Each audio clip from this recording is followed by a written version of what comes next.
think of a song.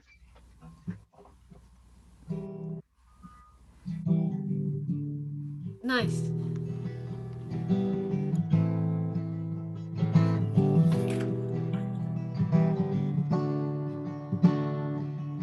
Oh Baba, oh Baba, I'm aching inside to be closer to you, to walk by your side. Oh Baba, oh Baba, won't you help me to see that you're as close to me as I let you be. My mind is so mortal, my flesh is so weak, my strength is all wasted on pleasures I seek. Come on, your stallion, and whisk me away. My longing nearly breaks me. How long must I stay? Can this be the answer that I'm longing for?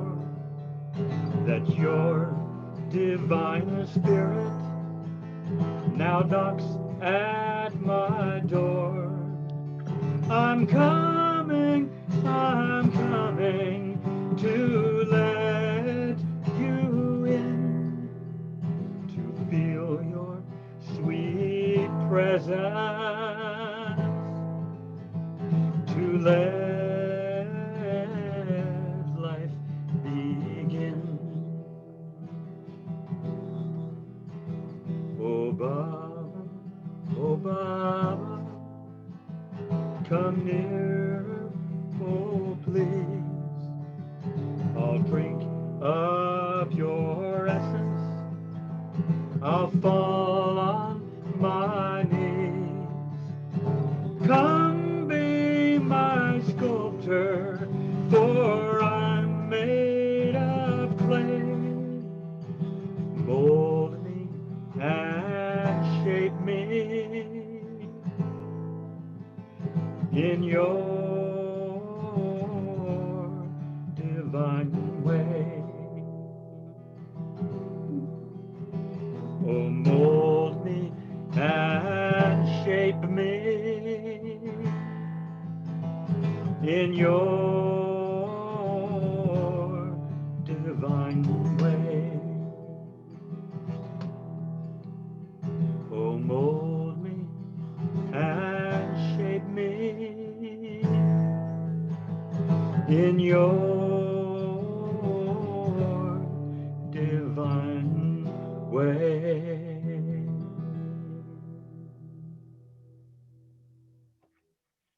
Wow. Jai Baba. Gorgeous. Wonderful. Was that audible? Yeah. Oh, wonderful. Oh. Wonderful, wonderful, wonderful. Sounded great. Yeah. You're using a new headset. Look at you. Yesterday's Wow. concert was also very good. I'm saying that. Oh, We missed your reading tonight. Yeah, we did miss reading, anybody Frank. anybody up for a couple of Before we quotes? before we move on, Prakash is showing us where he is. I think he's in. He's in the Koyagura cave. Ooh. yeah. Oh, Prakash. Prakash, speak up. Jai Baba. I am at Ah, Manunash Cave. This is where Baba spent from 16th of October till 24th, 1951. Can you hear me? perfectly. Hello. Yeah. Yeah. Yeah, you sound great. So, yeah, there is a cave. This is where Baba did his Manunash work. Yeah. And here,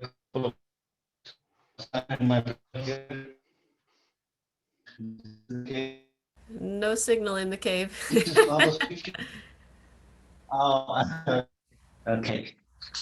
So, We'll just have to look from the doorway. yeah, and this is on a hill, and I stay here with my. I have a rented an apartment here, and I'm here very close, so I come every day. So, Every day? yeah, in the morning. Nice. Yeah.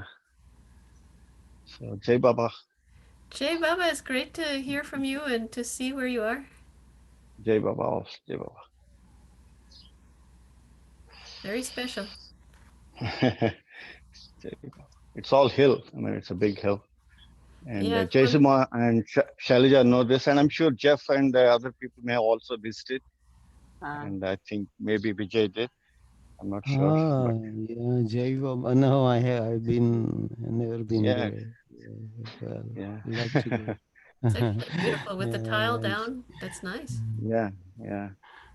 That was added afterwards? Yeah, all this stuff, the tiles and everything was added later.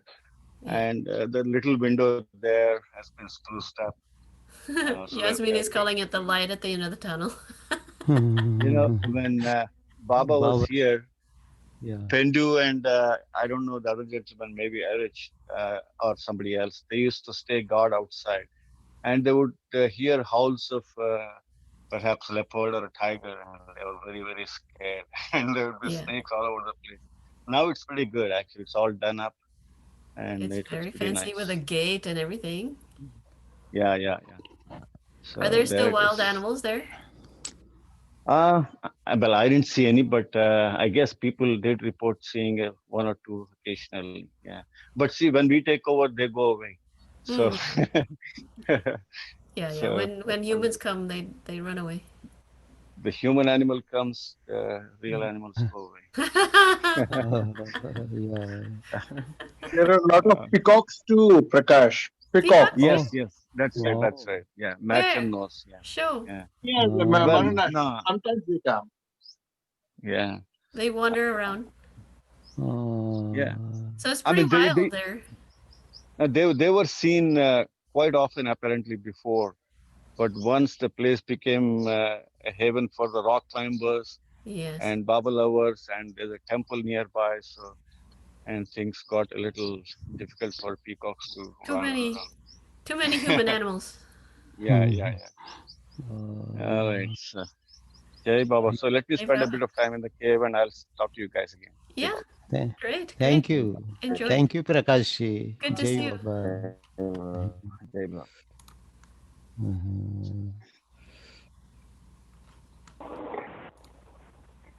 Wow. Jeff, who wrote that song which you just sang? Can you hear me? Jeff, are you there? Jeff?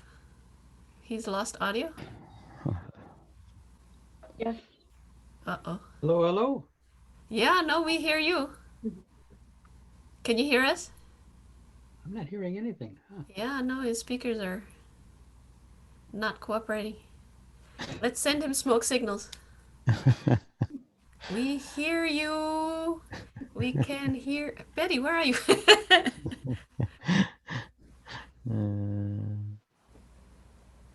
Oh. I can't hear anything. Yeah, we hear you. We hear you. No, maybe a headsets. Look at Prakash sending us. Yeah, we can hear Jeff. It's so great that Prakash is showing us the inside. Mhm. So I think Jeff needs to remove those headsets. Yeah. Send him another chat, Shailaja. Sometimes he reads it. Only when they're brand new, you know? Oh no! I'm gonna have to run over there. Can you see the chat? Yeah. Jeff?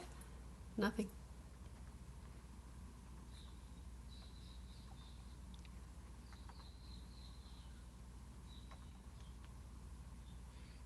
I think it's a Bluetooth even, so it's gonna be like, yeah, he's noticing the chat.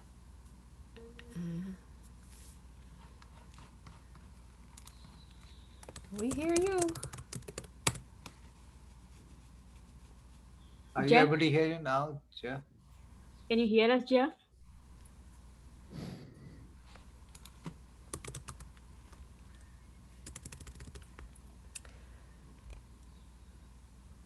You know what? I'm gonna call him.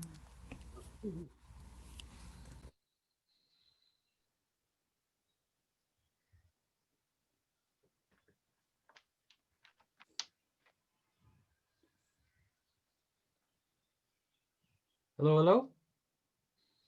Yes, we hear you. Oh, now I hear you. Oh, I was gonna call you. Wonderful. I'm still humming your song. Yeah. Mm. So beautiful, Jeff. Oh. Yeah, wonderful song. Hey, was that, let me ask you, was that that film of the Mononash Cave, was that anybody narrating that, or was that just No, all that was silent? Prakash live. Oh, and he was speaking. Yes, yes, yes. Oh, I missed it all. Oh, yeah, he was telling us about Yeah. the Mananash Cave and that, you know, back in the day they used to be afraid of the lions and tigers, not lions, the tigers and the... Look, there he is now. Prakash is inside. Yeah. Oh, good. Jai Baba, Jai Baba. There he is. There he is. Wow, he's got a very resonant voice.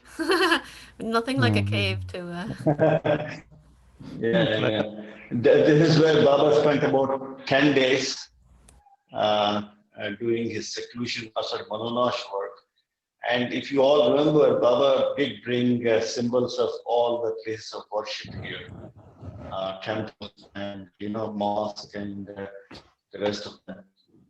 And he had them brought here, and this is where he did the work, I believe, of trying to annihilate all the rituals and ceremonies of all the religions. And later they were carried back to Mehrabad, and they're in the museum up there on the hill. Yeah. So, Jai Baba, Jai Baba. Yeah, Jai Baba, Prakash. Wow, long time no Thank see. you. Jai Baba. Yeah. Yeah. No, I mean, not really busy, but kind of a little, it's early in the morning and then I have other things to do. My son is getting married. I just, since it's an informal session, I might want to let everybody know you're all welcome and bless the couple. The younger one, Sandeep, is getting married on the 18th of December. His eldest son is getting married on the 18th. Younger son. Younger son? Yeah. Getting married Younger one. on the 18th. Oh, Sandeep? Yeah, Sandeep, that's right. Yeah. Yeah. Sandeep. Our prayers to Meher Baba. Yeah, Prakashji. Yeah. So I'll let you all do the regular things, so I don't want to take away the time, so I'll continue, and I do want to listen if I ask much of it. Yeah. Hey, well, thank you. Thank you, Prakashji. Yeah.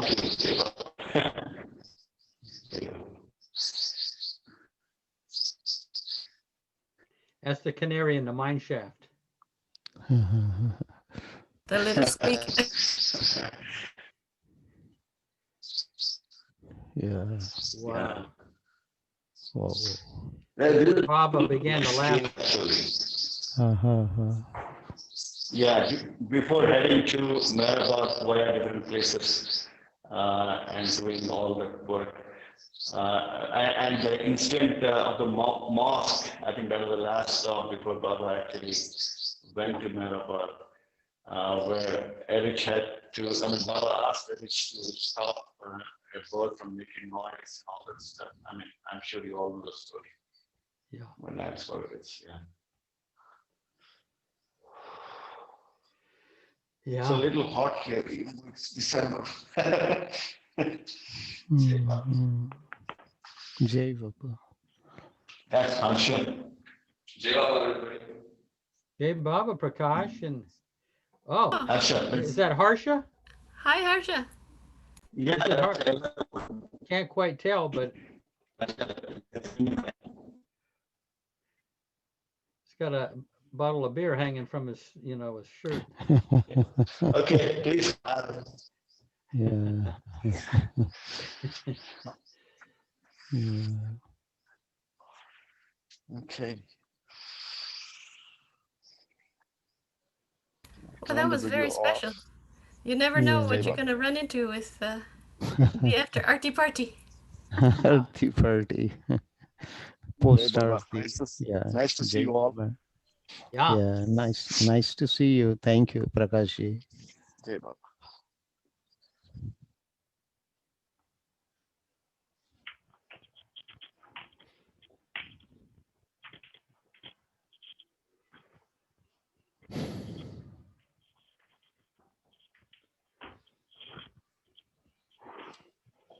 Well, while we're waiting, shall I read a couple of quotes? So this is Ibn Arabi. Ibn Arabi was one of the greatest of the Sufi perfect masters. He says, at the level of the world, there is yours and mine. At the beginning of the spiritual path, mine is yours and yours is mine. On the path itself, there is no mine and no yours. At the end of the path, there is no me and no you. That's Ibn Arabi. Say it again, it's beautiful. Okay. This is one of the greatest of the Sufi perfect masters. At the level of the world, there is yours and mine.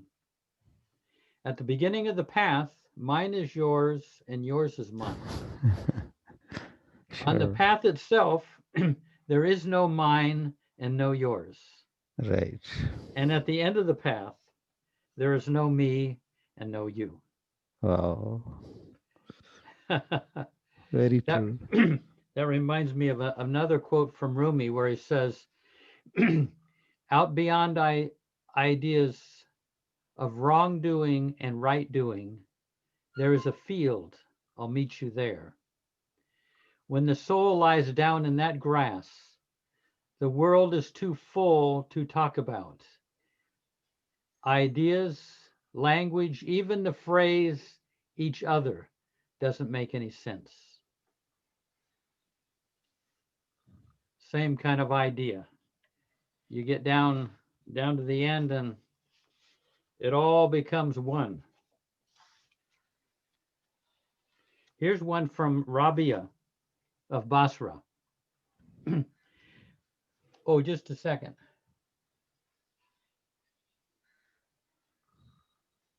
Wow. Okay, wow, I was way off in some other picture. This is Rabia, and Rabia, Baba said, later on became Baba Jan. Rabia was one of the early women Sufi saints, way back in, I think, the 700s.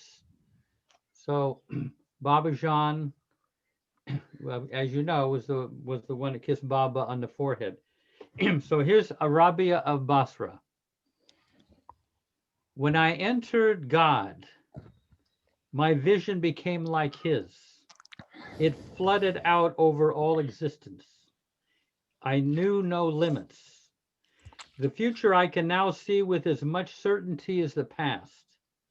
If I stretched my arm its full length, I could caress any creature in this universe. And Rabia does not exaggerate. Not a bad place to be. This is a very nice one from Mother Teresa. We may wonder, whom can I love and serve? Where is the face of God to whom I can pray? The answer is simple. that hungry one, that naked one, that lonely one, that unwanted one is my brother and sister. If we have no peace, it is because we have forgotten that we belong to each other. Yeah. Erich used to say, this whole world is yours, but you have to claim it. Through love, you bring what's outside of you inside of you.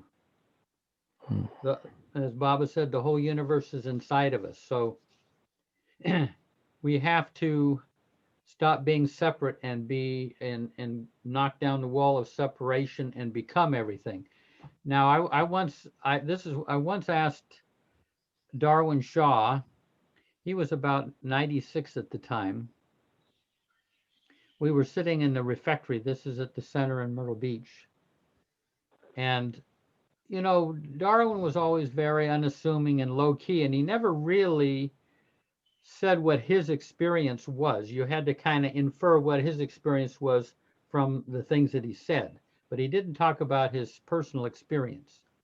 But on this occasion, we were sitting there with a few others at a table in the refectory, and I said, Darwin, you have a lot of rare wine in your cellar. And if you die, it's just going to go to your relatives. I think we should bring it up now and enjoy it. I said, you have been with Baba for the last 70 years, you know, focusing on him, you know, year in and year out, hour by hour, second to second. What is your experience now? And he kind of got he kind of chuckled, but this is the first time I ever heard him say anything like this. He said, even though I'd known him for 30, 40 years or something like that, he said, just as you breathe in and out all day, and you don't say, now it's time to inhale, now it's time to exhale, now it's time to inhale. He said, eventually life just unfolds. And you're not trying to get things to go this way or that. You've let go of life so that your consciousness is, what can I say, your consciousness is not focused at the level of the world. It goes up to the level of the spirit and out to the far corners of the universe, and you live in and through everyone. So, oh yeah, he said that the consciousness is freed up at the level of the world. It goes up to the level of the spirit, out to the far corners of the universe, and you live in and through everyone. And here was this 95 or 97, 95-year-old person, figure, you know, on the other side of the table, telling me that was his experience. That's what we're destined for. If we didn't want things to go certain ways down here, if we could really let go, that doesn't mean you don't express love in this world, but you're not attached. Then your consciousness just is unlimited, and it goes all the way to the far corners of the universe. So Priya, would you like that experience? You know, we can.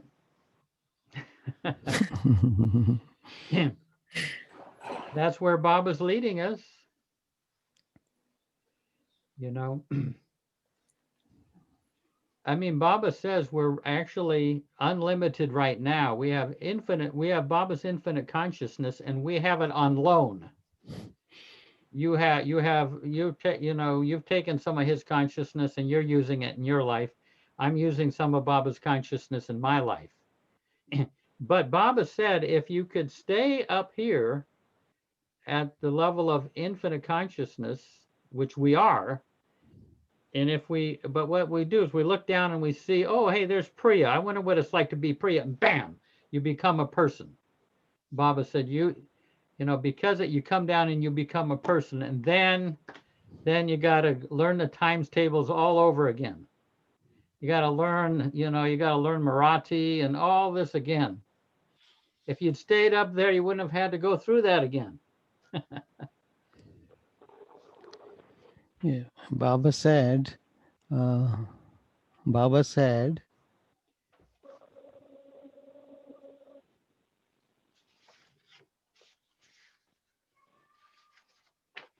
Yes. yeah, Baba said that there is a pool of that love in each one of you.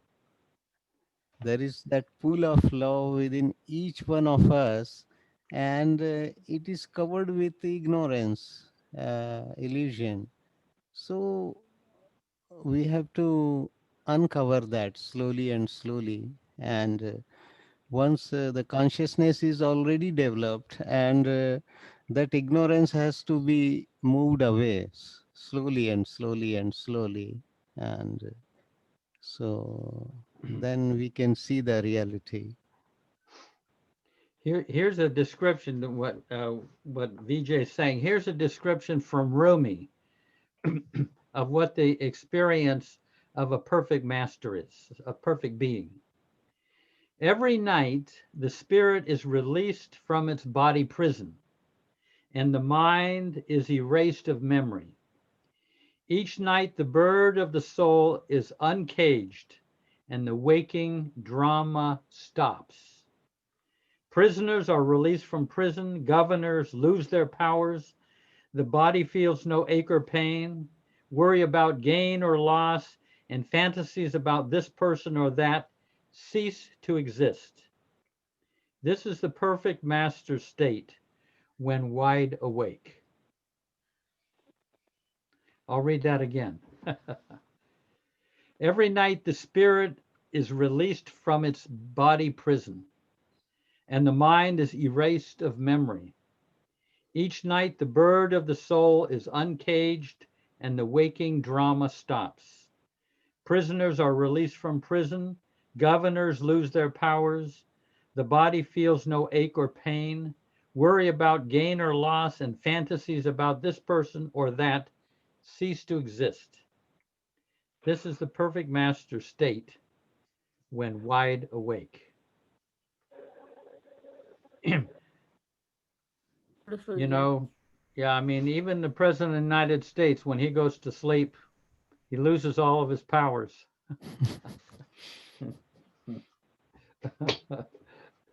Marilyn wants to say something, Jeff. Marilyn. Oh, Oh. okay, Marilyn, yeah. Yeah, Who are Marilyn? you saying? Marion or Marilyn? There's Marilyn is lit up, but I think that's you. Well, there's a Marilyn. Let's see if it's different from you. Marilyn? Marilyn, raise her hand. Yeah. Hey, Baba. Okay, Marilyn, is it? Or Yeah. or Marion, you go ahead. Phone. She's connected through phone. Yeah. Oh, yes. This is Marion Lewis from New York City, and my phone shows up because I can see you on the screen, but I don't have a camera, so Yeah. You can't see me. And I'm grateful to be here to chat. I love that word, chat. And everything that you shared is so relevant for me. And I got in on this tonight because I was feeling very sad and lonely, and all of the teachings in the world weren't removing that from me. And so yesterday I was feeling that it's a lot triggered by, I think, being pretty isolated. I live alone, and during this pandemic, it's hard to, I do have, some contact with people, but it's very sparse. Anyway, I think it's the holidays too, Hanukkah and Christmas, because I have 2 children, 4 grandsons, and some live in Ohio, some live here, and it's putting together some gifts. And so it's like really being immersed in the material world, of choosing things. And so yesterday I was feeling it brings up a lot of my past, because I had it seems like all I always say to Baba, I lost everything in this life. My family, my marriage, and my kids' son lost some marriages. I said, this is all about loss. And I keep getting these beautiful, beautiful at times, yes, that in the inner way, that I belong to Baba and that I don't need a family. The whole universe is my family. So it wasn't saying families aren't important. They are. So I thought yesterday I would just open up just one of the discourses and just turn to any page. And it kind of fit in with what you were reading, Jeff and others saying. So the one that it opened up to is that about matter and the material and spiritual aspects of life. So this is from this volume 1, The Life of the Spirit. And so this one sentence that proper adjustment between the material and the spiritual aspects of life is not secured by giving equal importance to them. Yeah. It is not secured by taking something from the material and something from the spiritual and then striking a balance between the two. The spirit must and ever will have an inviolable primacy over matter. Anyway, it goes on and on. I don't need to say any more. Yeah. But it struck me when I read that, I'm trying to balance the spiritual and material here. And I thought, I always have the emotions, the pain, the suffering before the conceptual kind of sparks me and my intuition so that I can then, because I don't know what to surrender until I have it in front of my face. And so that really hit me in the face and being on with all of you tonight, because I thought, and when you're saying we're all one, we all belong to each other, and so that really makes me smile, not because it's new information, but I'm getting it in a deeper way. So I just wanted to thank all of you, because I just feel this, because I'm packing packages to send, to Ohio to the grandkids, and they expect some gifts, and I've been shopping. I never go shopping in stores, hardly in Yeah, right. stores, and it just is not something I usually do, because I don't need a lot of new things myself. So anyway, it's helpful to be on here, because I did many, many years ago in the 70s, I did have the experience of the universe being totally inside of me, and then the outer is a reflection of what's in me. And through these rough patches, yes, it's good to know. I know a lot. However, when there's another veil to let float away, it's helpful to have all of you here. And thank you for the readings. Thank you. Yeah, thank you. You're stuck with us, Marion. And I'm the very thing too grateful. is, and as I've said before, I mean, Baba's last message on the alphabet board in 1954 was that we would be linked with each other by internal links. Yes. Not only just with Baba, but with each other.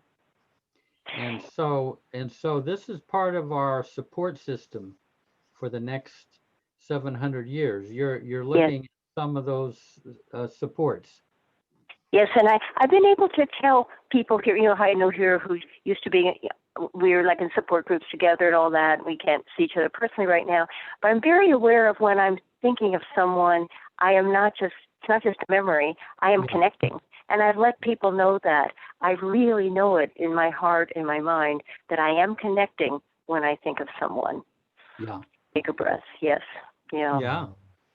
I'm grateful for that. So I think anyway, which I've learned, the contrast, because today I went with my daughter, we went up to the Cathedral of St. John the Divine, had a music program out on the steps of the cathedral. We all gathered out and they sang, the choir sang and all that. And my daughter and I went there and everybody had their masks on and spaced and all that. And then we left, and my daughter, just before I got on this, she shows me a news report that somebody got shot right after the program ended. And I think the person was kind of deranged and shooting up, and then the police shot him. And we've been having a lot of shootings in New York City. So I was shocked because of the contrast. Here we were all there gathered for Christmas, and then there's this shooting and death. And I thought, yes, the contrast of that is there every day to remind me that we're all one, we're all connected. Yeah, I know. It's St. John the Divine, right? Yes. That's what they call that. And we didn't see that because we just left. I think I did when we got about 10 blocks. Here's some police car. I have to ask my daughter. We must have heard the police cars going. But it was like shocking to read this tonight, just before I got on this call, when we Yeah. were up there ending at 3:45 in the afternoon. Then this all happened. So it's like it's in my face, all the contrasts. Yeah. Mm. Yeah.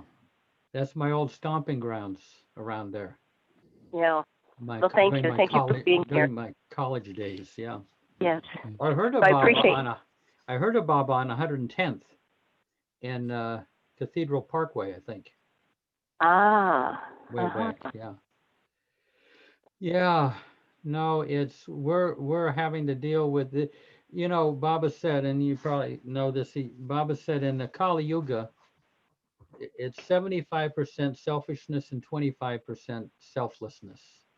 Yeah. And during a golden age, it's 75% selflessness and 25% selfishness. Mhm.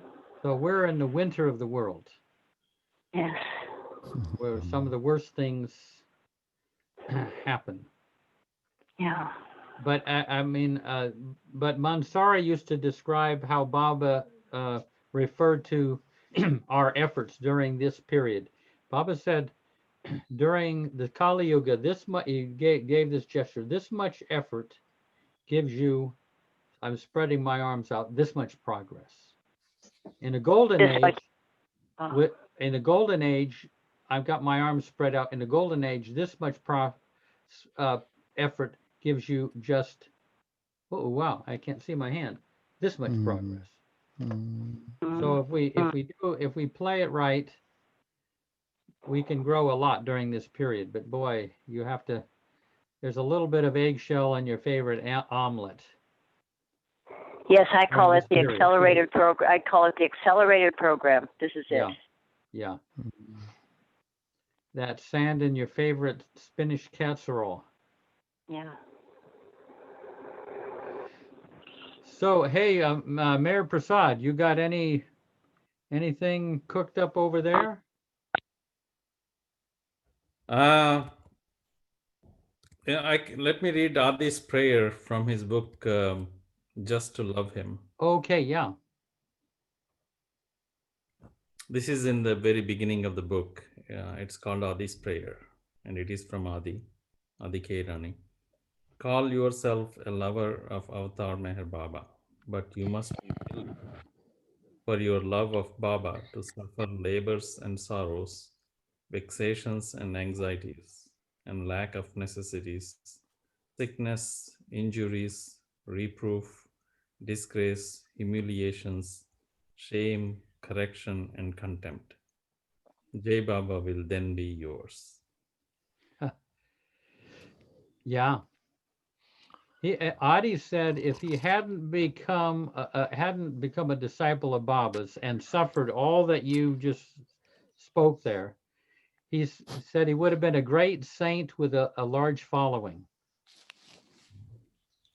I remember him saying he would have been a great saint with a large following, but instead he had to suffer humiliation, vexation, reproof, all of those things on a pretty much a daily basis in his life with Baba.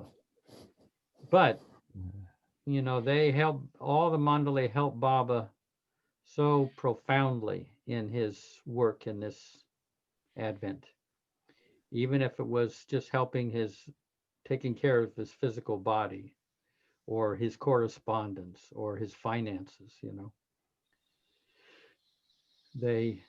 They surrendered even their deep state of spirituality just to serve Baba.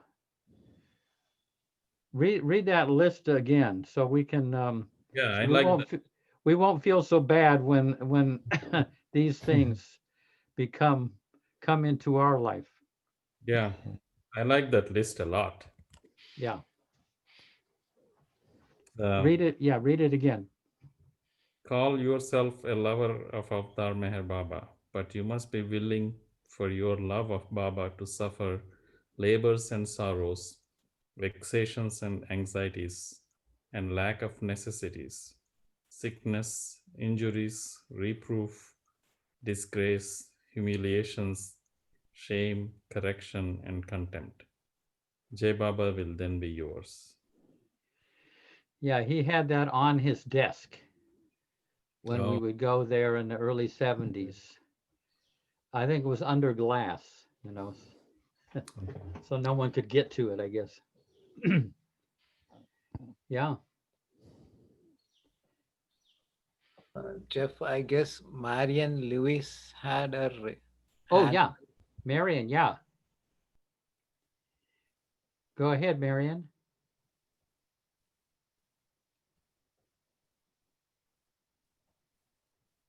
Whoop. Well, this is Marion. I didn't take my hand down. I already spoke about feeling Okay. Yeah. lonely, and really trying to balance material and spiritual, and it doesn't work. So Yeah. I'm grateful to be, so I can pass. Thank you. Okay. Your the little symbol, the little rectangle that you have there, one of them says Marion Lewis and the other one says Marilyn, Marilyn. That's where we So got. that's someone else. That's someone else named Marilyn. Yeah. Oh. Hello, which Marilyn is this? Marilyn Sidus? No. Oh. Anyway. I don't know. It has phone only, I think, or something. Yeah, yeah.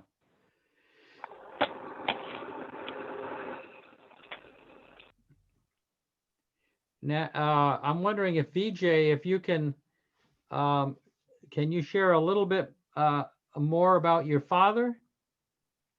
Another installment. Oh, yeah, well, I can. Jai Baba, Jeff. Yeah. Can you hear me? Yeah. Yeah. Mm-hmm.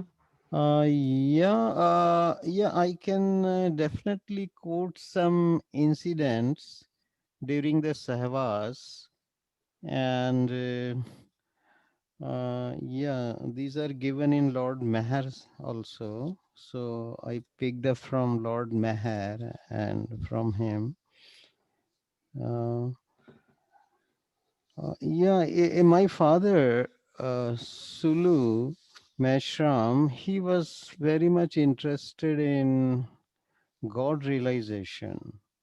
So in 1945, when Baba called him at Jubilee Hills, Hyderabad, and he used to go into ecstasy in Baba's presence, and Baba said, "Well, don't show your eagerness. I'm also eager to give you God realization." But baby can be delivered only in 9 months. It cannot be delivered before that. So unless you get matured enough to be able to receive God realization. Yeah. So yeah, that's a very good example. And in 1955, Sahwas also, he was there with Baba at Mehrabad, and he used to come down. And one day he came down on the street near Dhuni, where Dhuni burns. He was waiting there for Baba, and he was so much absorbed into his thoughts that he started walking towards Nagar. And when he reached midway, Baba's car was coming from city to Mehrabad. And when Baba saw him going on the road, he stopped the car and he asked him, "Where are you going?" Uh, then he was so absorbed. Then he said, "Yeah, Baba, I'm waiting for you. Now, how you go back?" So then Baba calls him in the car and takes him back to Mehrabad. And he says, "Sulu has become Ulu in my love." So, And Ulu, what does that mean? Ulu means in Ulu is the name of the bird, and very frequently this phrase is used in India. Ulu means something like Buddhu or a stupid kind of thing somebody does or something crazy. So they use this term, Ulu. Oh, Uh-huh. Kind of you like a become, cuckoo. or somebody makes fool of you. Yeah, So he says, "Oh, he made you Ulu." yeah. So it was like, yeah. And Baba says, Sulu has become Ulu in my love. So he Ulu, was the owl, OWL, owl. yeah, OWL. So that was a Oh, kind of an owl, yeah. owl. Yeah, Yeah. yeah, owl. Yeah. And so in the West, owl is considered as the wise bird. Yeah. Yeah, yeah. And it has binocular vision. In other words, Binocular. it can look at you with both eyes, not the eyes aren't on the side of the head. Uh-huh. They can. Yeah, yeah. So then another, yeah. And in 1958, Sahbaz, he was there, and Baba teased him that, oh, you got your wife's name registered, but you have come instead. So like this, Baba used to tease, and yeah, these are few instances. Once he was keeping silence. Baba asked him to keep silence every Sundays, and he could not break. He could not break the silence.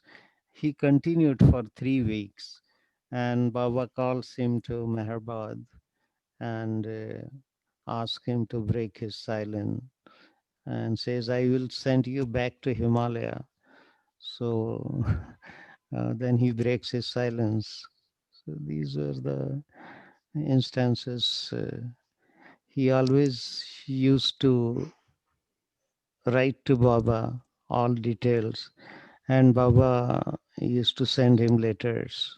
So the correspondence was there, a lot of correspondence was there. Once he asked Baba, Baba, visit my house at Jabalpur. And then he took promise from Baba. That was in 1956. And he was, well, he came back to Jabalpur and he started preparing for Baba's visit with some of the Jabalpur people like Raja Sagar Kher, Pankaraj, Murli Kale.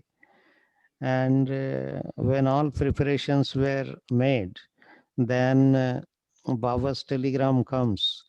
He will come after 700 years. So he was really upset. And then at Mehrabad, he told Baba that, you have not kept your promise, like that. He had guts to say, like, and Baba says, he is beyond all promises. He is not bound by any promise. And so it is mentioned in the Lord Meher that Baba says in 1955 Sehwas, Meshram begged Baba to visit Jabalpur, to which he replied, if I were to go to Jabalpur, Deshmukh would say, Baba, Nagpur is not far from here. And then there would be no end to the traveling. I might have promised during the 1955 Sehwas to visit different places, but I am beyond all promises. Whether I break one promise or 100, it is the same. Baba, however, assured Mesham that when Baba came back after 700 years, if Jabalpur were still there, he would visit it. So, yeah, that's That'd be just been, great for Sulu wherever he is. yeah.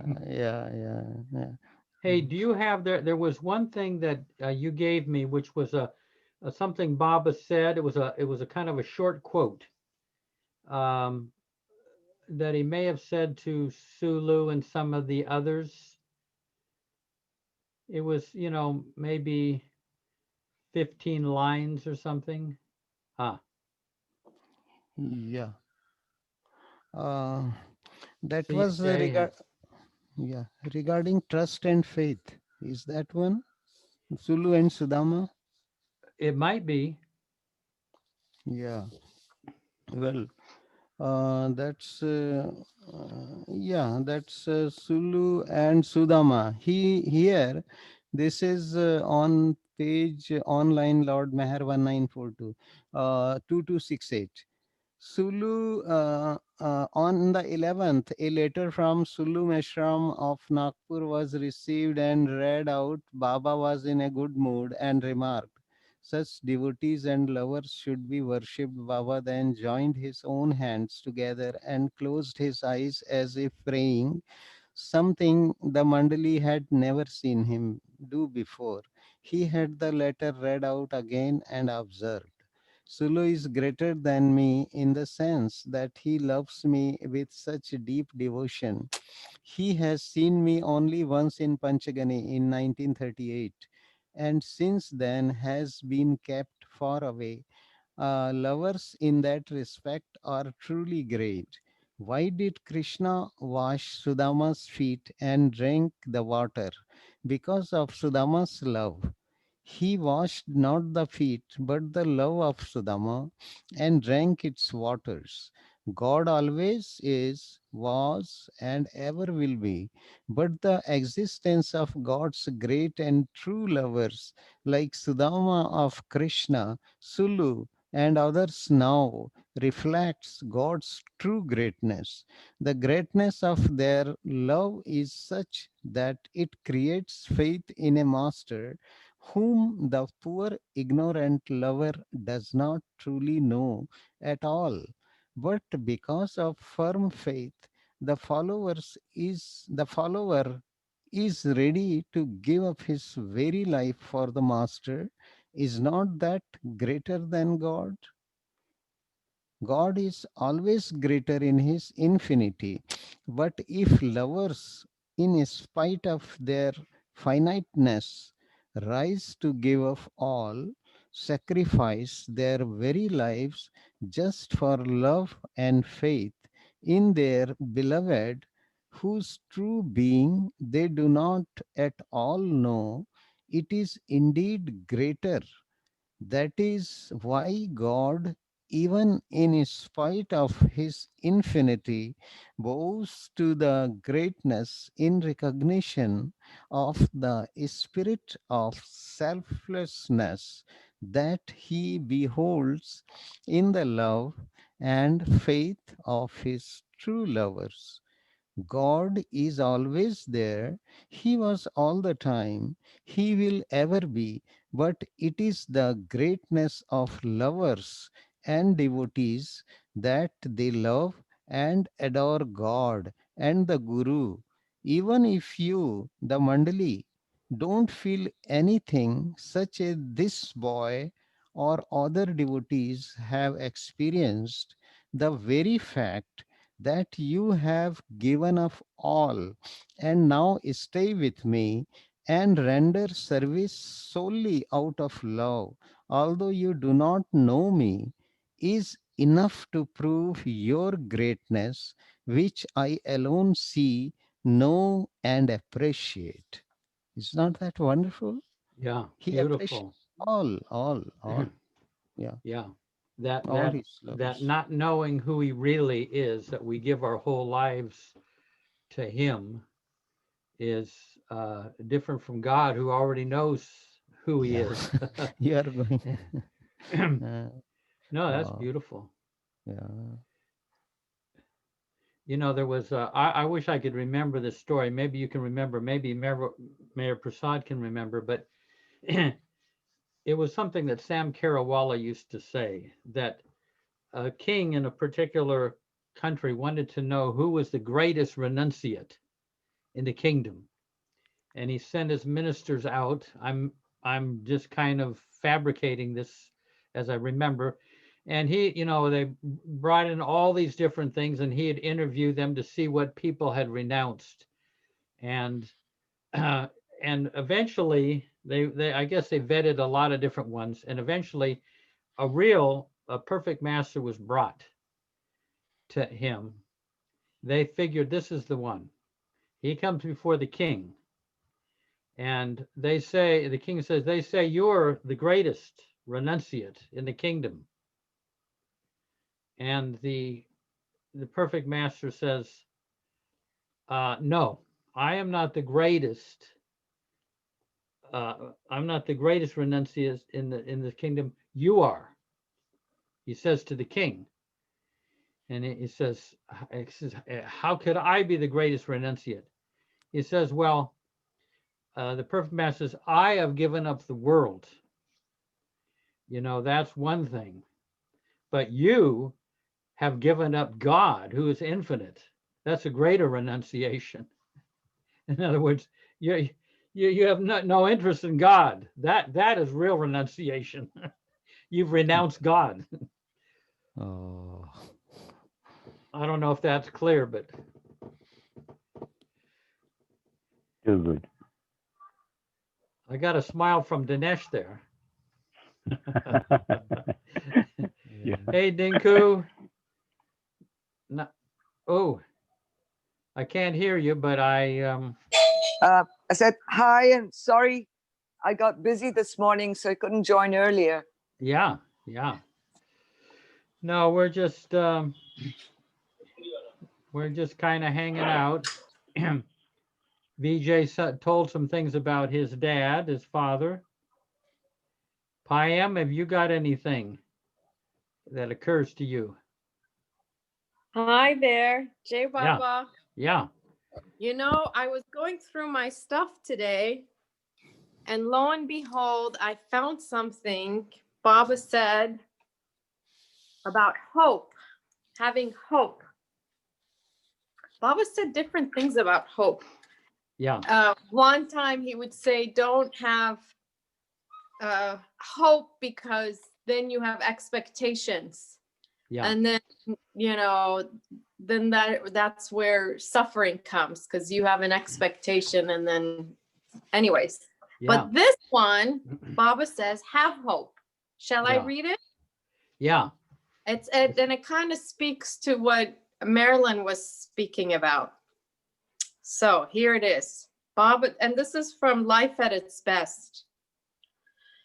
So Baba says, the modern era is steeped in restlessness as man is tossed between conflicting ideals, like mounds in a sandy desert. Intellectual knowledge is mounting up without provision for the expression of the heart, which is so vitally necessary to quench the need of the spirit. It is lack of this that has checkmated man's achievements. In spite of himself and his enormous advancements in the field of science, unhappiness and insecurity, emotional and otherwise, are the dominant notes of the age, and mankind is engulfed in wars, hate, and fear. Yet, I say, have hope. Selfishness and lust for power tend to drag man towards brutality, which he has inherited from his evolutionary ancestry or acquired during erroneous searching through his incarnations. But there is within man the inextinguishable light of truth, because he is essentially divine in origin and being.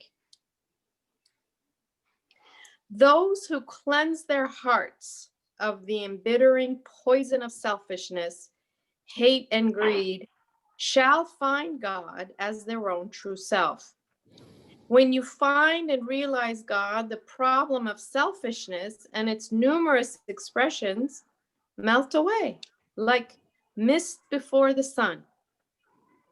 In God and as God, all life reveals itself as being really one and indivisible. And all separateness, created by identification with human or subhuman forms, is seen to be illusory. So here's the last part. The truth of divine law, the truth of divine life is not a hope, but a reality. It is the only reality, and all else is illusion. Have faith, and you will be redeemed. Have love, and you will conquer the lower and limited self of cravings that veil your own true being as God. Not through desperate self-seeking, but through constant self-giving is it possible to find the self, capital self, of all selves. Let me just read that last part. Have love, and you will conquer the lower and limited self of cravings that veil your own true being as God. Not through desperate self-seeking, but through constant self-giving is it possible to find the self of all selves. There Beautiful. Yeah. That's really lovely, Payam. Yeah. it is. Just, Showed up. Very good. I know it's incredible. I mean, just the clarity of Baba's thinking. It's just Yes. unbelievable. Yeah. Wow. And there he's using hope, different from the way he sometimes says of hope to rise above all hopes. You know, strive to rise above all hopes. But that's a different, Yes. kind of different meaning of the same word. Yeah. Yeah. Hey, let's see. I was wondering, it might be too long to read. I was going to read something. 1, 2. It's about 3 pages. I don't know. This is about, sometime or other I'll read this. This is about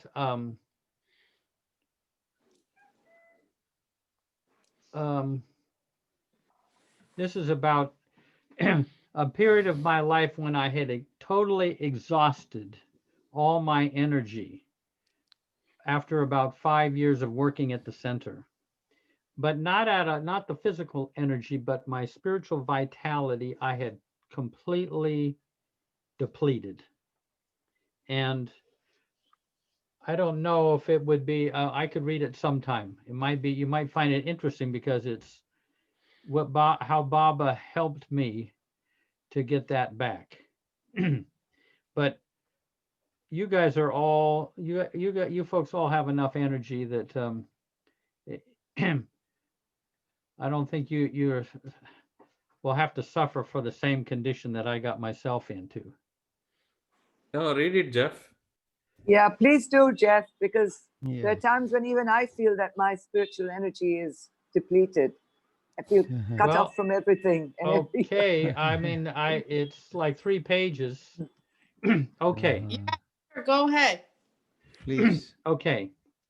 When I began working at the Mayor Spiritual Center in the mid-1970s, I had so much energy and vitality, I could have picked up one of the cabins and shot-putted it into the ocean single-handedly. A slight exaggeration, I know. Kitty Davy once said to me during this period, Jesus said, if someone asks you to walk a mile with him, walk 2 with him. Jeff, you walked 5 miles. I thought at the time she meant it as a compliment, but it may have been a warning, as you will see. For years, I worked 6 days a week, which included looking after dear Ella Winterfeld, one of Baba's Western Mandali. She was elderly. And then 7 nights as a night watchman. I was bursting with what I thought was unlimited vitality that had no bottom, the delusion of youth at its height. Soon I was about to receive one of the major shocks of my life. Along about my 5th year of working at the center, I found myself suddenly and totally depleted at some deep inner level. I had my physical energy to do the cabin cleaning and or play sports, but my spiritual vitality was completely gone. I had, so to speak, gone through my checking account of energy and then unwittingly through my entire savings account. Inside, I was dead. Not being able to access any energy in myself, I was having to extract whatever I could from the center's atmosphere just to get through the day. I had absolutely no reserves. Are you following it so far? Yep. Yes. Okay. I thought perhaps it might be something physiological, so I started taking vitamin B following someone's advice. However, I noticed over the next several months that my urine was yellow, which led me to think that I must be suffering from some serious health condition. Little did I know that vitamin B turns one's urine yellow. Of course, I never consulted a doctor about all this, which might have helped. No amount of rest, supplements, massage, or vacations could touch the inner exhaustion. During this period, I took 2 trips to India, hoping desperately to restore my inner vitality. I use the word desperate, but I was really so dead that I couldn't even feel any emotion. I was flatlined. On the first of the 2 trips, being in the most charged place in the world and among the greatest souls on earth, the Mandali, I was profoundly shocked that being there didn't make a single dent in my exhaustion. No amount of outer energy or spiritual charge could make the slightest change in my inner state. Somehow, I didn't think to bring up my condition with the Mandali. I returned to Myrtle Beach and found myself going through the motions, serving Baba as best as I could, and amazingly, no one mentioned that I looked dead, even though I myself felt totally depleted. Not even Kitty Davy. At one point, I developed a strange physical sensation in the left side of my head that persisted for months and was very worrisome. One day when I was talking with Elizabeth Patterson in the living room at Dilruba, that was her home, she suddenly pointed to that side of my head and stated, "I can see that you must take a total rest. I want you to go home right now and don't come back to work until you are fully rested." How amazing. She was so fine-tuned that she saw that, I assume with her inner vision. The week of rest that I took, I'm sure, helped to keep me from an utter state of nervous exhaustion, but the underlying deadness still remained. A year later, in one of my rare times, a year later, on my next trip to India during this period, again, in spite of being in the highly charged atmosphere of Mehrabad and Merazad and being with the Mandali, nothing changed. 5 weeks went by, and I was still in a vast, arid, depleted state. Late one afternoon, as I was biking from the city of Ahmednagar out to Mehrabad, about 3/4 of the way to the Pilgrim Center, the overwhelming thought came to me: if I don't get some rest and regenerate, I will have to give up my job at the center. Suddenly, from the very depths of me, the words emerged: "Baba, I am completely dead. I have nothing more to give. I'm having to sponge energy from anything and everything around me. All I want to do is lay my head in your lap and rest. Don't ask me to do anything more." From within, in one of the rare times Baba has spoken to me, I heard him say, "But I don't need you. I can do what I have to do through this one or that one or no one at all." Rather than feeling hurt as one might think, I felt in my vast inner deadness a most infinitesimal pinprick of relief. He doesn't need me. And deep within and almost completely indiscernible, I relaxed. In that instant, I realized that 95% of what I had taken as my responsibility toward my fellow beings and Baba was imagined. I hadn't realized that I had been making such an enormous mistake. That was an eye-opener. For years, I thought I had consciously avoided the trap of taking undue responsibility for others.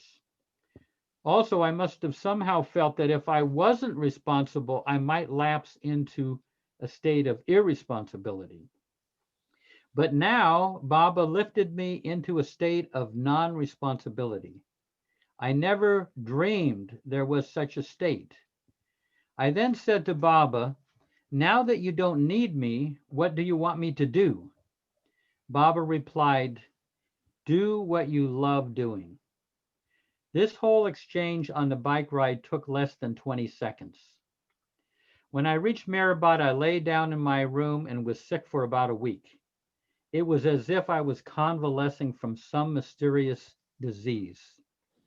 I then returned to Myrtle Beach and resumed my work at the center. I immediately pruned back all the things that I felt I should do and devoted myself, as Baba had said, to the things I loved doing. And lo and behold, much to my great surprise, inside of 3 months of working, I found that little by little I was doing almost everything I had been doing before. But the difference was I no longer had to do it. It was all voluntary and came from another dimension, love. Baba truly awakened in me a state of non-responsibility. He doesn't need me. And since then, I have the sense that I'm not really doing anything, though I might appear to be busy doing many things, a sort of effortless effort. And I have never been tired to that absolutely overwhelming extent since. Now my tiredness at the end of the day is normal.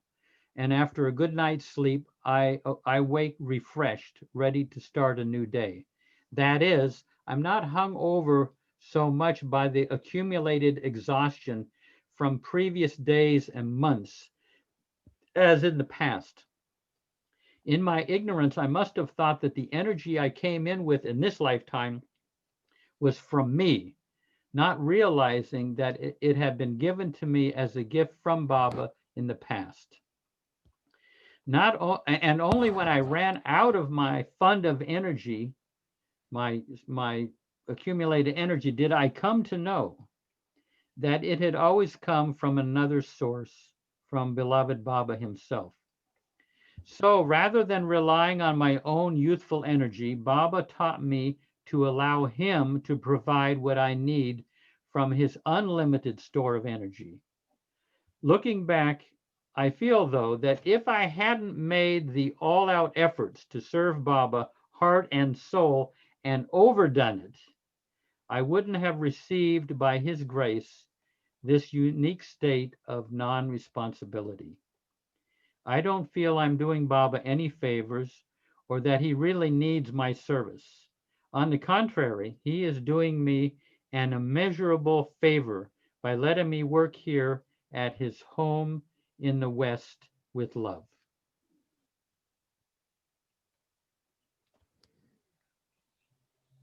Beautiful. Beautiful.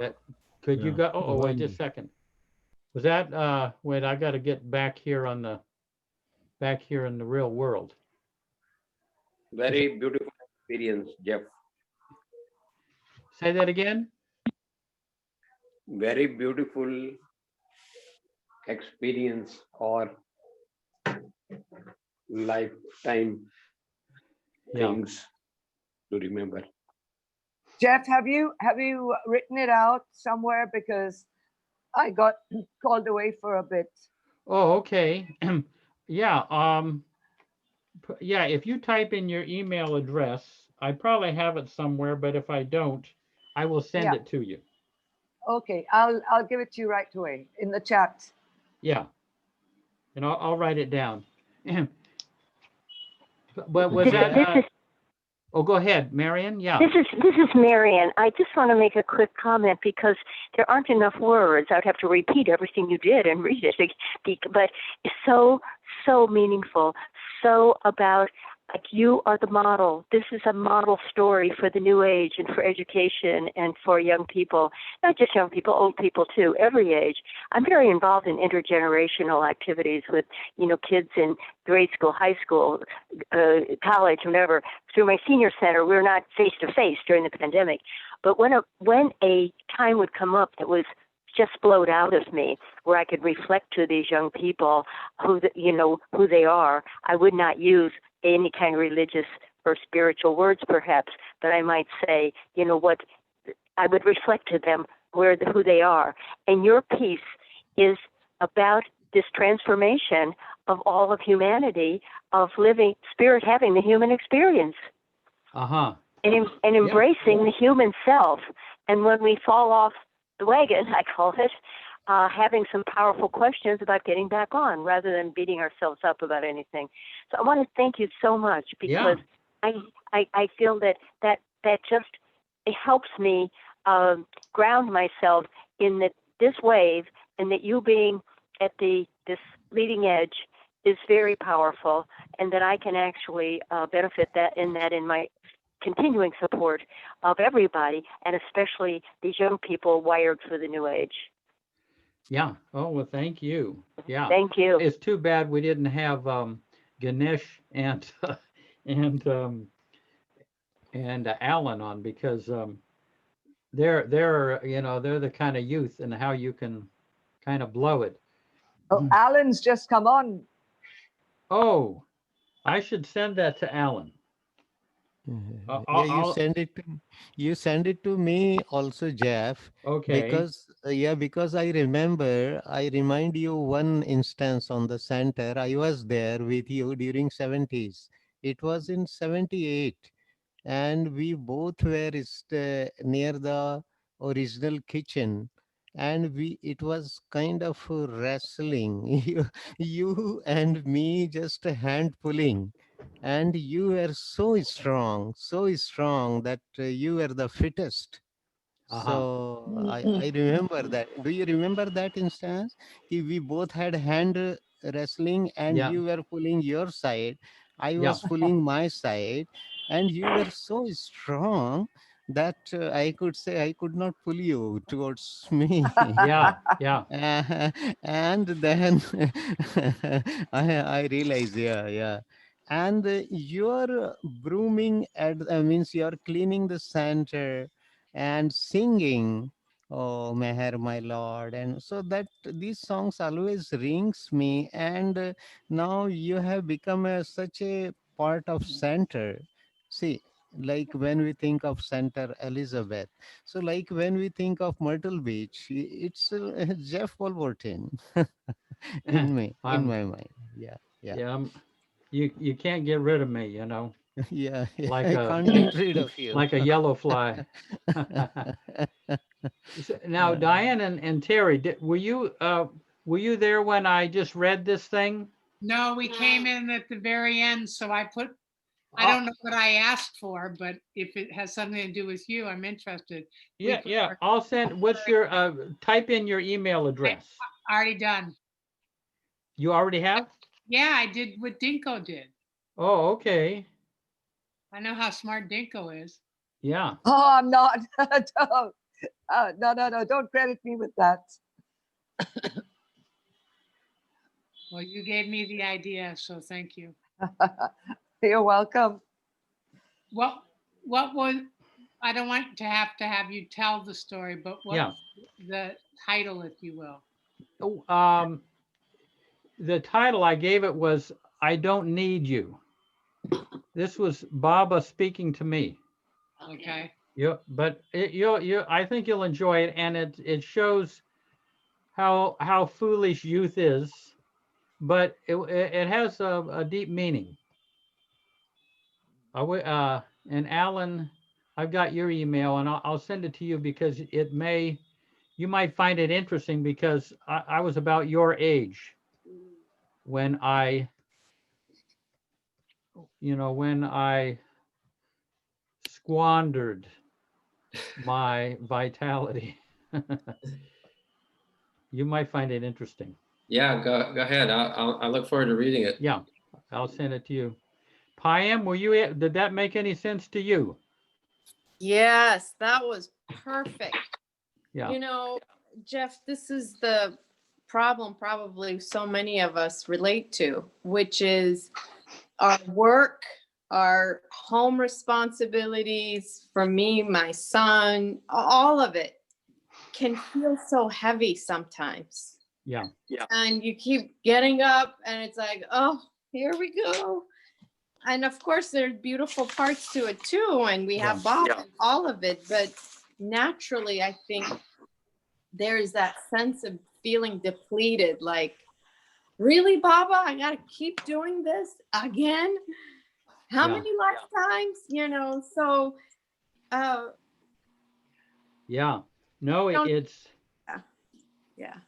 Yeah, it's. What can I say? It's. Well, the one of the things in that what I wrote is I moved from having to do things, or I should do things, to love doing them.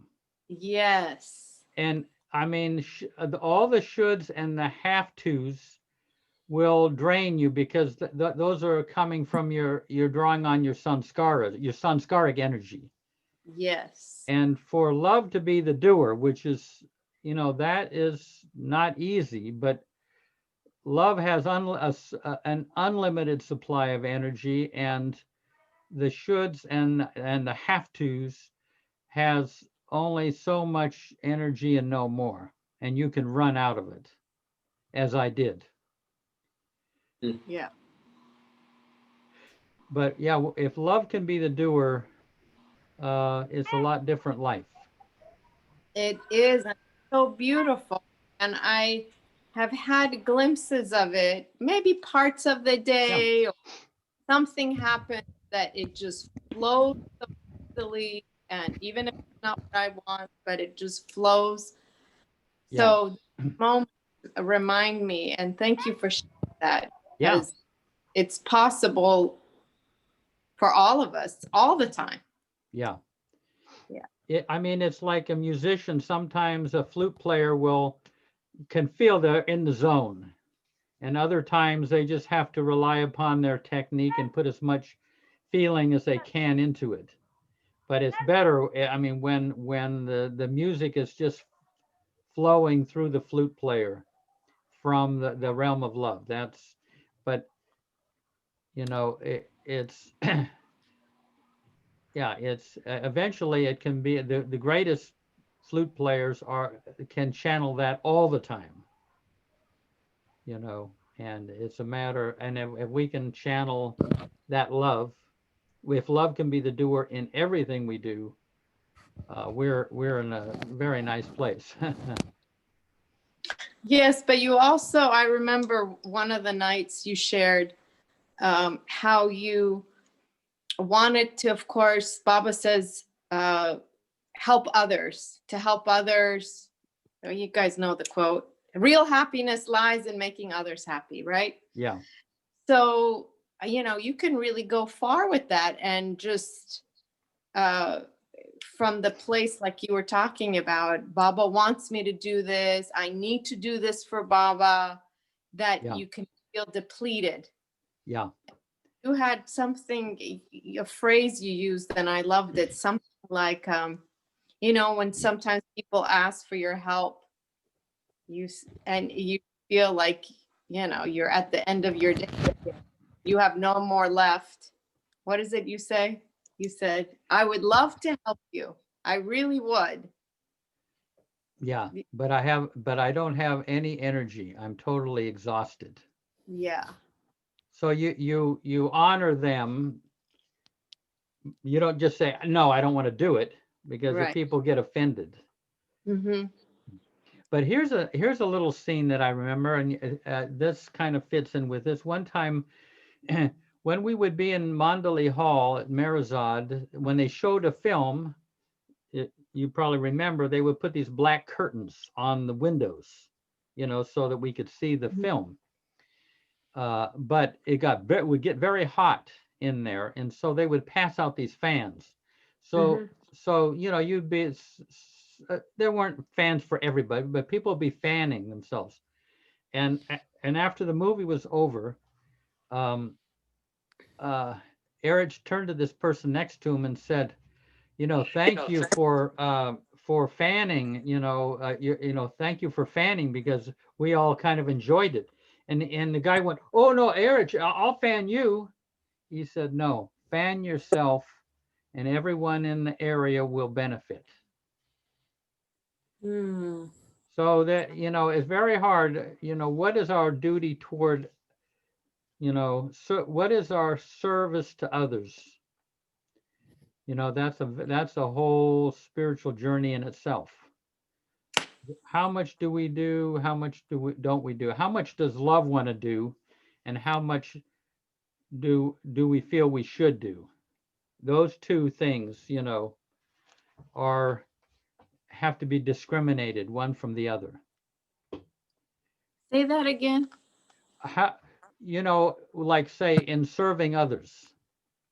So the question is, how much does love want me to serve others, and how much does my mind say I should? Yes. So you got should and love in relation to how you respond to others. And of course, we're brought up with a lot of shoulds. This is Mary, and it reminds me of that, what you just said about fanning yourself, and you'll fan others, is that famous metaphor that all in the health programs use, that if you're on an airplane and the oxygen gets cut off, you got to put your oxygen mask on yourself first before you can help other people.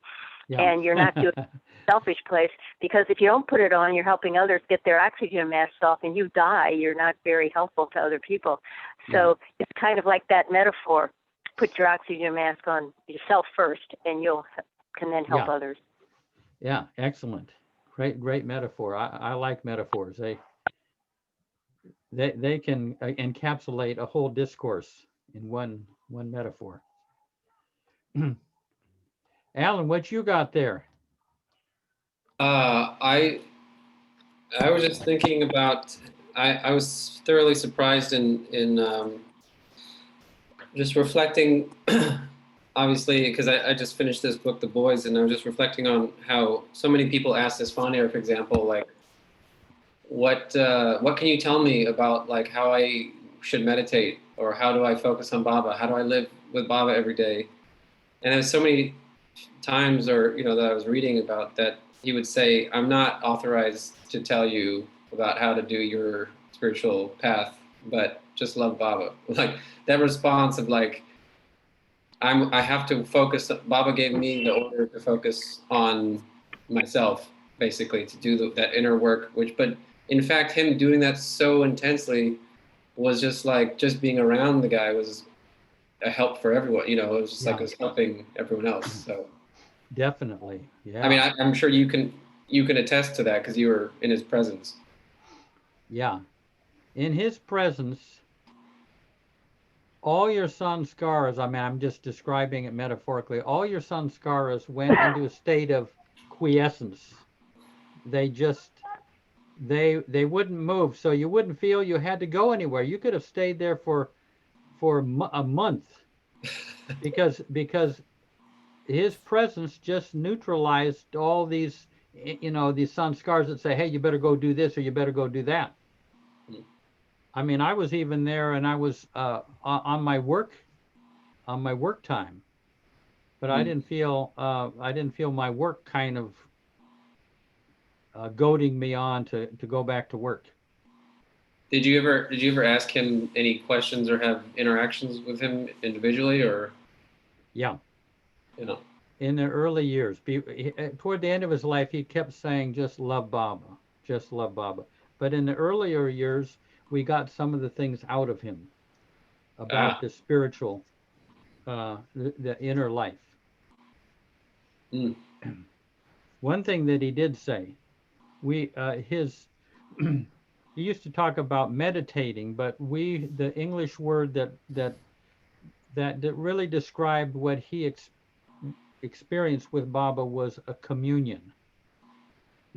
And he said in order to go into that state of communion, he had to put his mind at the threshold.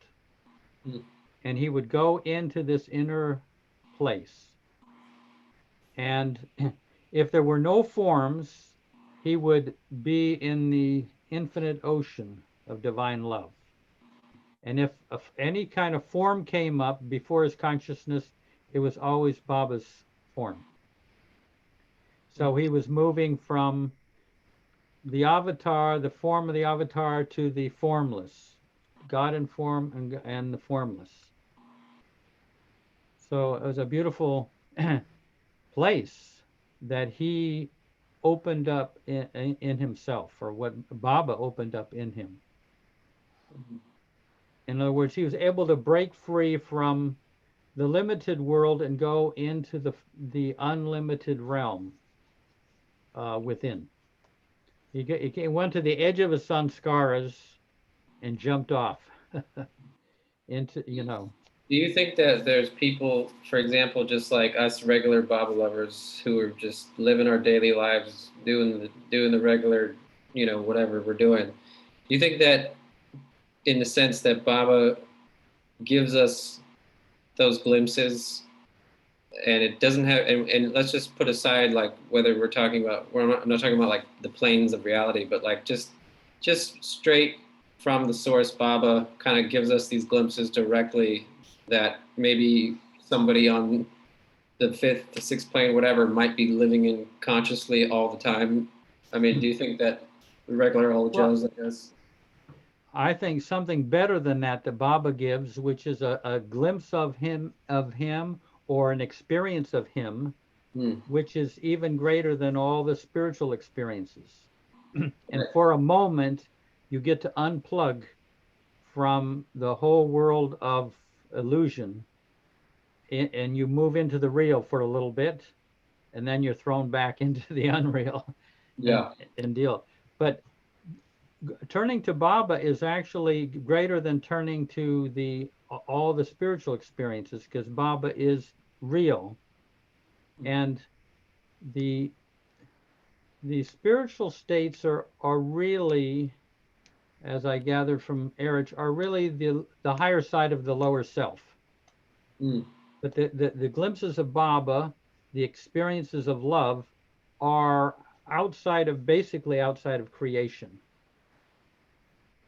So it's like you get a momentary break, or if you can stay abidingly over there, you get a nice long break from the chains of illusion, from the heaviness of illusion.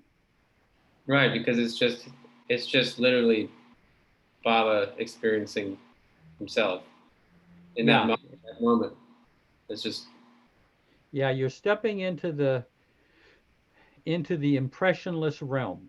You get free of your impressions for whatever length of time Baba pulls you out of your little melodrama.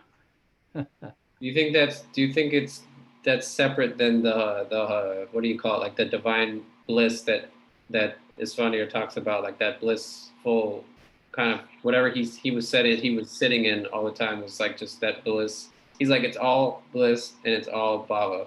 That's basically what his description in the later years was. That was his.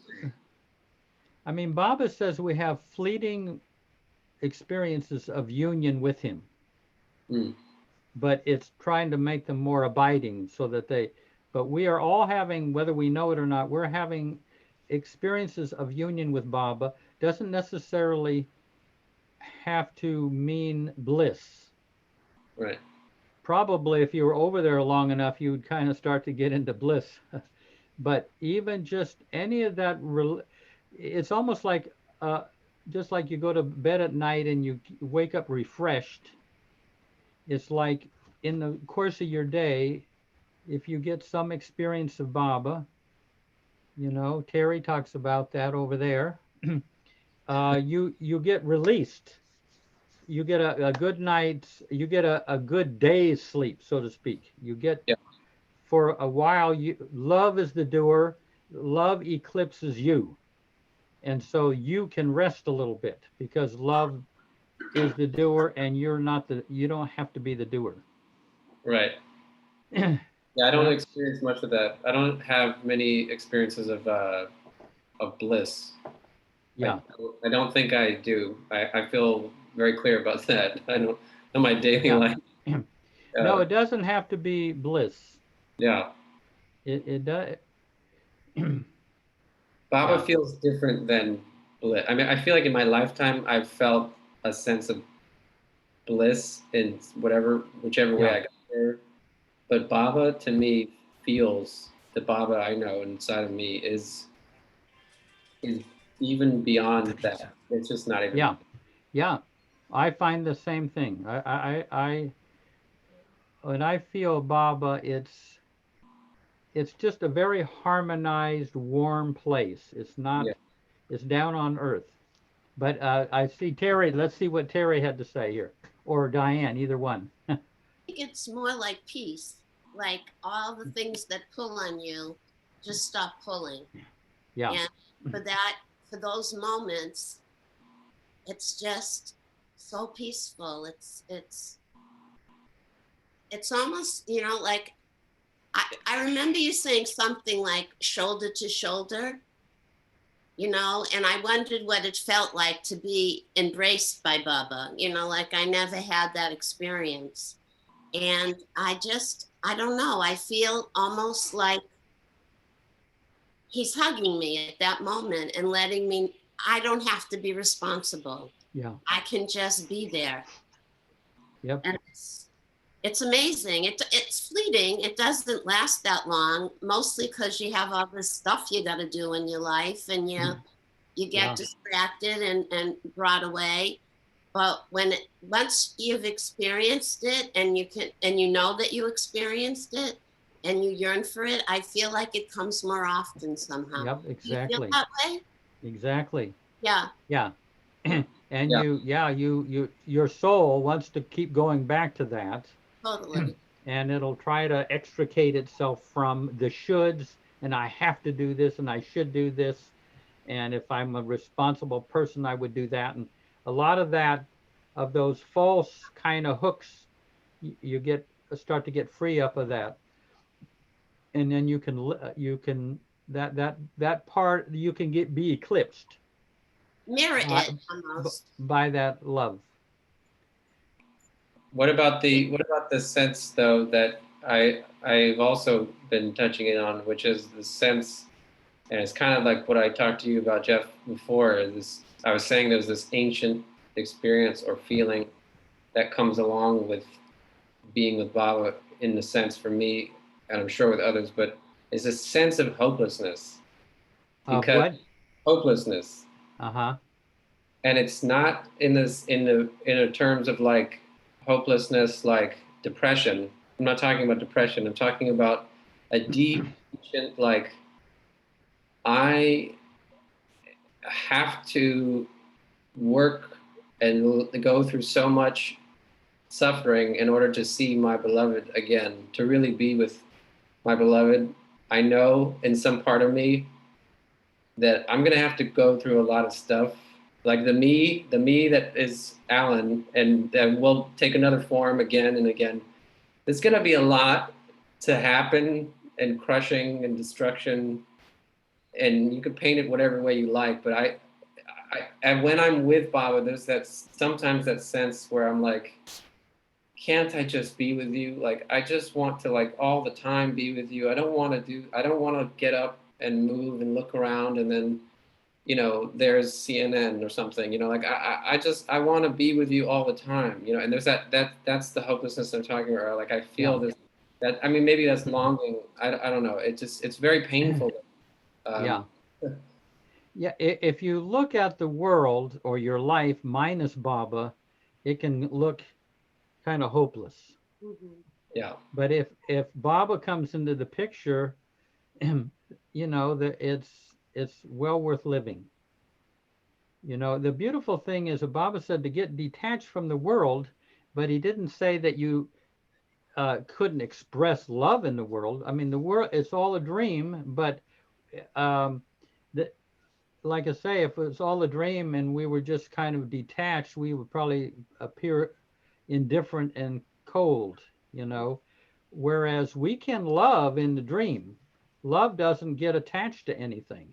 I mean, real love doesn't get attached. So that makes a hopeless place hopeful. You know, it's really, really, you know, everything is really worthy of our love, not of our attachment, but of our love. But it's, yeah, I mean, I know you're probably getting ground in the world of 9 to 5 or whatever, you know. I mean, that kind of grinds away, but it grinds away a lot of scars or impressions, but eventually it's going to clear. Well, I mean, even in terms of like if you take in the amount, just the sheer heartbreak of love, I just can't handle how much, for example, I love my family or my wife, or like, I just can't, it just is so overwhelming at times where I'm like, I do see Baba, like I can look at and see Baba's face and his eyes and everything, he's there. And at the same time, there's this incredible amount of suffering and burning that is beyond the day-to-day kind of mundane, but like the I don't know, like there's this deeper suffering that's been, I feel like it's just, I just feels like I've always known it or something. It just feels like it occurred at the moment of the whim when I was separated, like the ultimate, that core, like I was separated from my beloved, or there was this I that was created. You know, I don't know how to explain it. I just try to trail it back, and it's hard to put into words. I don't know if anyone knows. I'll you know, see if I can find this one book. Do you have oh, I think I've got it here. There is a very good something that Baba says here.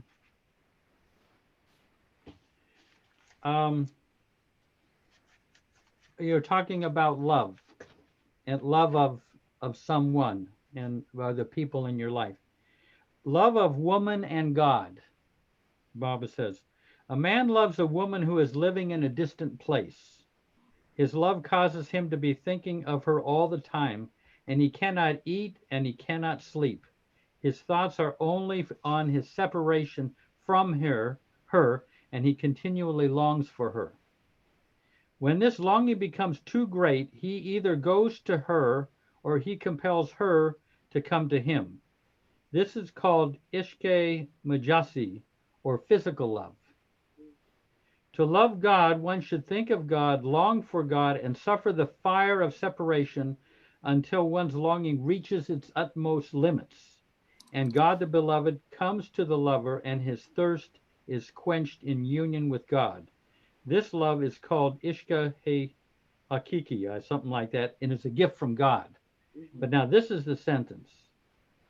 But one who obeys the Master, who is one with God, need not suffer these things, for in obedience is the grace of the Master.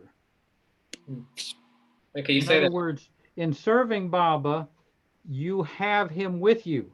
So you're the separation, when that love is coming through, it's not like love is coming from Baba. Baba also is the love.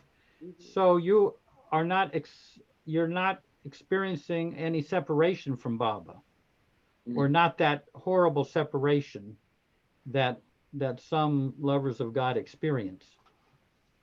Baba, by trying your best and doing what you can out of love for all the people in your life,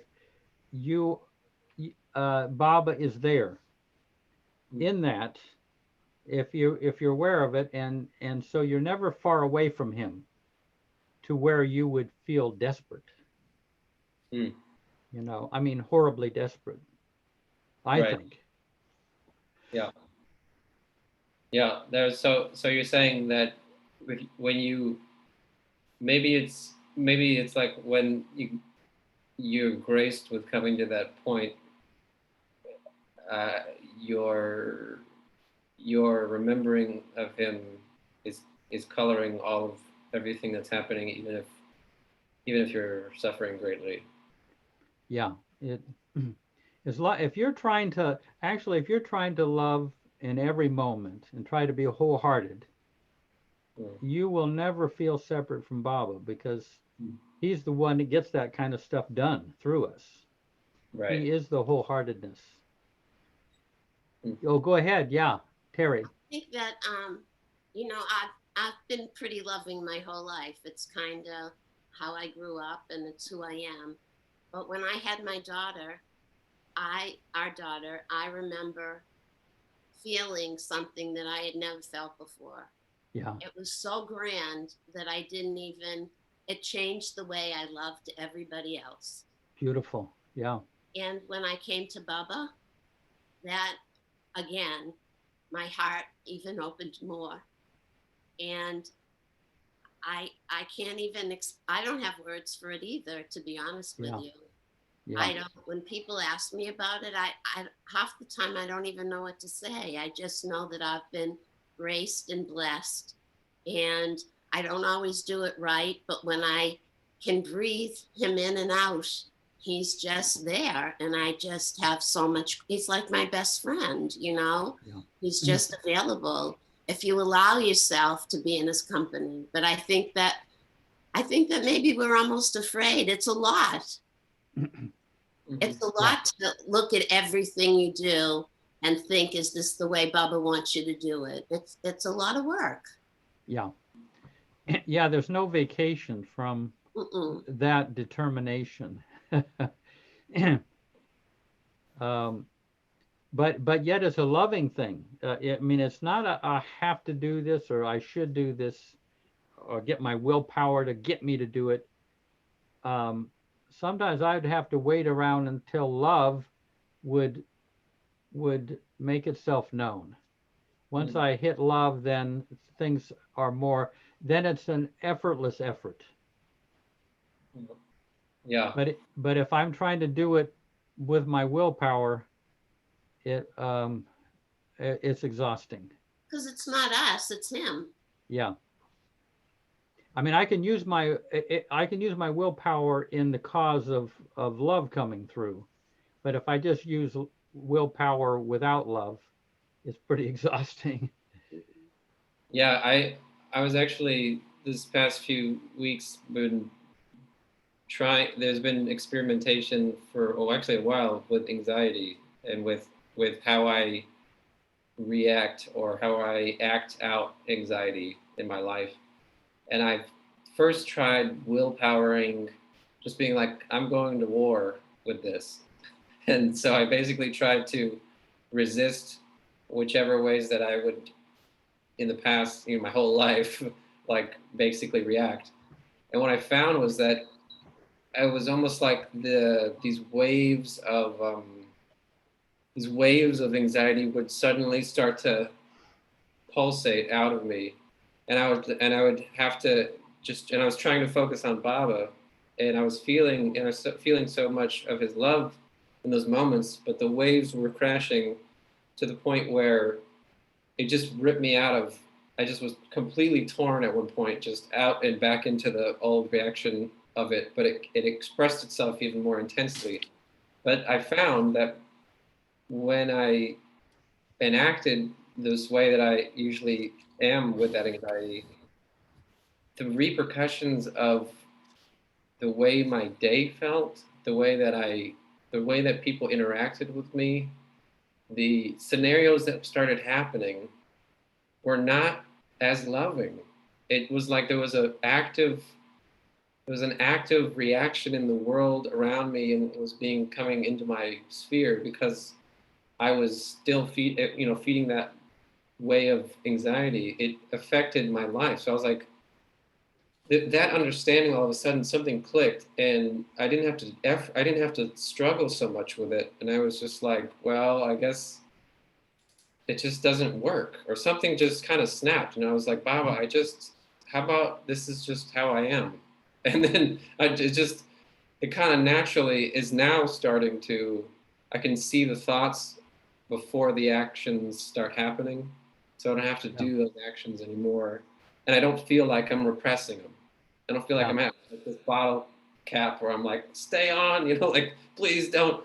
It's just like, all right, like, Baba, you go ahead and take the wheel on this, because it's some of those deep reactionary places and sanskaric knots. Those are really, really, I mean, I know we talk about it, but I'm wondering, just like, does anybody, I mean, these waves that sometimes seem truly impossible, failure after failure. And let me just share this. At one point, I was in so much turmoil. I was just like, Baba, please say something to me. To anything. And he said, you are responsible for the course of thought in your mind. Focus on me. Change course again and again. Forget about failure, gain. I will help you. Love me. And when he said that, that's when the finger snapped, and it was like, just need to change the course of my spinning mind again and again.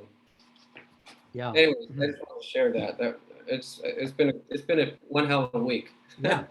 But all these things, I mean, Baba knows what he's doing. I mean, you're kind of learning a whole lot of the inner dynamics and how your inner dynamics affect your outer dynamics. And sometimes you have to have you take a whole tour through your sanskaric interior. And I mentioned about, you lift up the hood of the car, you find out how it works. Right. How the mechanics, and you have to, in lifting up into your heart, you see all of the internal dynamics of the heart, and you can head certain things off. You can find out where thoughts come from, where desires come from. They come from within us, from certain locations. And well, I don't want to go down to that location. I'm going to go up. I'm going to go where eventually we kind of go where the love is flowing into us from Baba. And we lose interest in all of the lesser emotions and thoughts and wants that are just they're addicting. They're just ticking away there. They're just, like I say, someone came to the center with a bumper sticker that said, "Don't believe your thoughts." That took me a long time to realize, Jeff, don't believe your thoughts. They're not based. They're not. They have so much. Well, because for so many lifetimes we, thought is our, and ideas is our authority. Yeah. And we have to drop that and see what our feelings say. Yeah. Well, and that's different than what your emotions are saying as well, right? Because you're not just going off of your emotions, or are you? I mean, Well, I think emotions, I mean, if you can get to your deeper feelings and find out what they want to do, it's a lot better guidance. But yeah, emotions and thoughts and desires are not your best guides. Yeah. In this world. Yeah. Yeah, I mean, I don't know. I'd like to hear. I don't want to share these things because I'm trying to attract attention to myself. I really want to hear. I just want to know if am I just losing my mind here? Like I just when I talk to people that just you know, I just hear a lot about, you know, remembering Baba, and it sounds very sweet, but I just wondering, like, I mean, I know you've talked about it, Jeff, just going through like those times of just intense periods of, you know, having to go through the muck. Yeah. Yeah. I think now too in the world, certainly in this group, I don't feel it like I do in the world, but I'm a sensitive kind of person. And it's hard to be in the world right now. You know, like if you have to go into it, like I go into the world, I don't stay at home. And everybody I put back in the chair to clean their teeth have something to say that's very difficult that's going on in the world right now. Yeah. And I do that several times a day. And it is a really hard world. Not that I think probably there are people that have always had hard worlds, but it's wicked hard right now. And you feel that energy, and that in itself can make you very, very anxious. It's an energy. It just, you feel it because people there's an unrest, a general I like that you unrest. said it's an energy. I mean, you know, I haven't used that terminology, but I like that you really, if you're sensitive, you can pick it up. Mm-hmm. Yeah, not only can you pick it up, you're stuck with and have to pick it up. Meaning, it's funny, I know one person who's empathetic, very empathetic, and she experiences anxiety. I mean, just, and it's not, her life is fine, but it's just in the air. It's in the atmosphere we breathe. For me, I experience a kind of a collective depression. It doesn't hit me as anxiety. I mean, part of the depression, anxiety is part of the depression, but I see it as, I feel as just kind of a weight, a heaviness that's in the atmosphere. Although it certainly changed for me dramatically after November 2nd or 3rd. Yeah. I mean, there was like so much chaos in the inner realm that I wasn't even living in the same world that I grew up in. But then when after November 2nd it dropped, I thought, wow, at least I got a lot of the wholesomeness. The world came back a little bit. But what I mean is that a lot of things that you think might be coming from you, it just depends on how empathetic, how open you are to the world around you. And you may not even know that. You may, a lot of that anxiety may not actually be your own personal anxiety. It's just, it's in the air you breathe. It's sometimes helpful to make that distinction so you're not taking personally the anxiety that you're feeling that belongs to the world out there. I mean, that takes a certain amount of sensitivity to be able to separate those out. Oh, hi, this is Marion. Yeah, I think that is so wise because I know I'm a high empath and very sensitive, and so I have to, every day when I go out, I have to put some white light around me for protection. So I'm not picking up on everybody else's anxieties and all, because sometimes I can't distinguish between mine and theirs. Yeah. And I think what you're saying is so, so important. And so then sometimes when I go out, I feel like, well, I've shifted into a different dimension. I see the same buildings and I see the same things out there in cars and stuff, but I don't seem to be in it. And so I've come to accept that as a little bit more natural. And so it's like getting to a little bit more of what is more natural for me is strange. So sometimes I kind of fight a little bit because the old ways are more familiar, that are kind of immersed in this totally material world. And then I do have to do some shifting energetically.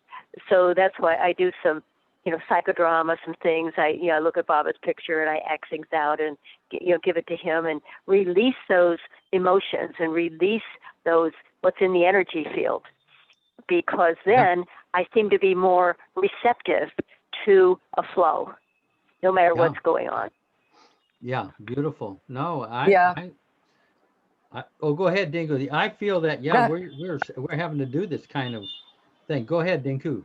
No, I was going to say that, yeah, it's the same with me. You know, I tend to pick up the energies around, and you know, sometimes it really gets depressing.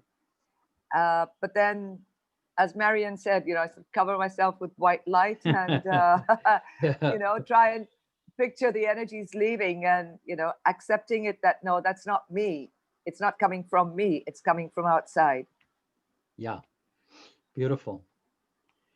You know, one time I was walking from the tomb back to the Pilgrim Center, and Baba just walking across that field, and Baba flashed this to me: don't look at anything in this world unless you're prepared to send it love.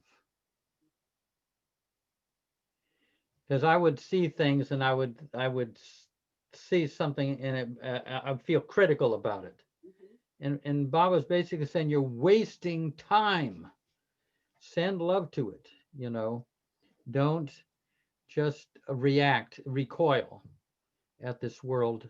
Be a little stronger than that. Rather than being critical or recoiling, just flow out to it and send I do put Baba's name, and I send love in that direction.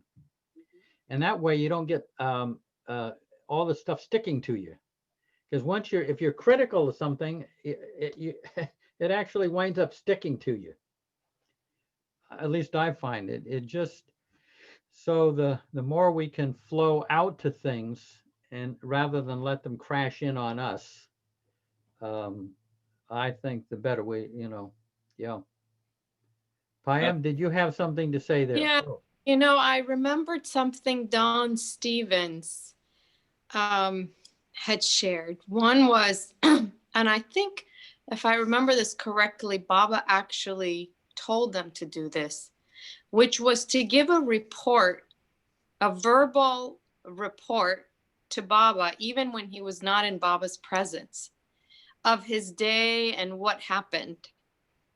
And so in the evenings, he would actually out loud tell Baba all the things that had happened in the day, all the problems and the good things. It was like a verbal report of the day. Yeah. And recently I've been, with all this COVID, you know, like talking to Baba more. It's usually in my head, not out loud. Yeah. But it kind of really helps. You know, it's like, well, here's the problem, or Baba, here we go again, or how am I going to get this done? Or, you know, maybe I'm thinking of someone else, and I'm having more and more conversations with Baba. I don't always, usually I don't hear anything back, but it is a kind of like, he's my friend going through everything. And the more I do it, I feel the more I see his hand almost like taking over. I don't know how to describe it. It's like, it's just amazing to me how, maybe I'm just more aware of it now. It's always been there, but I'm just more aware of how he takes over. Whether I'm nervous about something, whether I don't know, like, for example, how to answer a question in that moment, even I'll just think of Baba. And I remember also from Don Stevens, I think it is. And he basically said something like, this is Baba's manifestation time. The floodgates of love are so open. Seize this opportunity.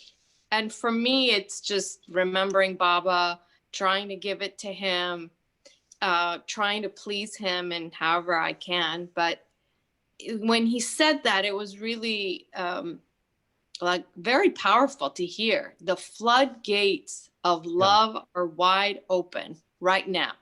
It'll be different later on. Baba himself said something. Yep. Right? Yeah. Yeah. That's all It's like right now, this is as if he's physically here. We can tap into that. In the future, there's a line from a Christian saying the saints found Jesus within them. The early Christians found him beside them. Wow.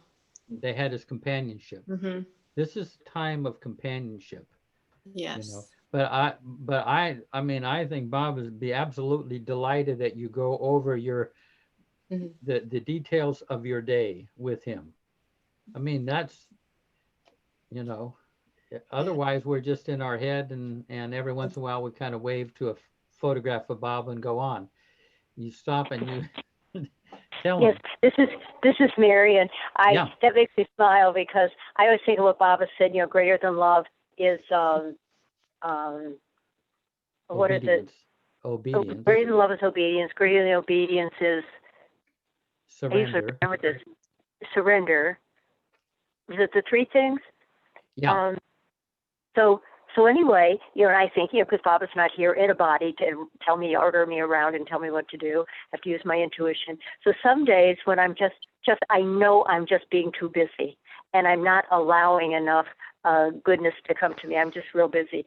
And then I remember that. And I said, okay, Baba, I'm going to only do today what you tell me to do and order me to do. And so I set my timer for about 15 minutes and I stop, look at one of Baba's pictures and say, okay, then I have to listen in. It might be wash the dishes or, you know, it might be, you know, whatever else it is. And it makes it so much fun to have that, to set those boundaries for myself, to tune in and listen in, and just whatever I hear, go do it. And rather than me having my to-do list and feeling like I'm doing all these chores and I'm just stressing myself out. So I love that the being obedient. And I'll just tell Baba, I'm not doing anything unless you give me an order, and it just works for me some days. Yeah, all these things I just think are an utter delight to Baba. All these kind of strategies and things that we work out, it's just adorable to him, as it is a kid, a little kid that's coming up and showing you whatever they found in the woods or something, you know. It's that innocent. But Dinku, it's like it's like I've noticed recently there's a lot of traffic and traffic jams around, and whenever I have to go, you know, I have Baba's little button hanging on my car, so I talk to him and I say, you know, said, Baba, please clear the way for me, and somehow he does that. And you know, even in places where it's difficult to get a parking spot, I somehow manage to get it, and I always say, thank you, Baba, because I know he's there with me in the car. Yep. No, this is great. That's the best companionship you can find on the earth. Yeah. You know, even though he's divine, he's also very human, and the very human side of him is where the companionship is. Mm-hmm. You know.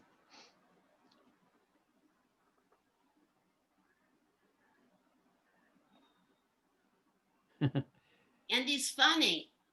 Yeah, I know.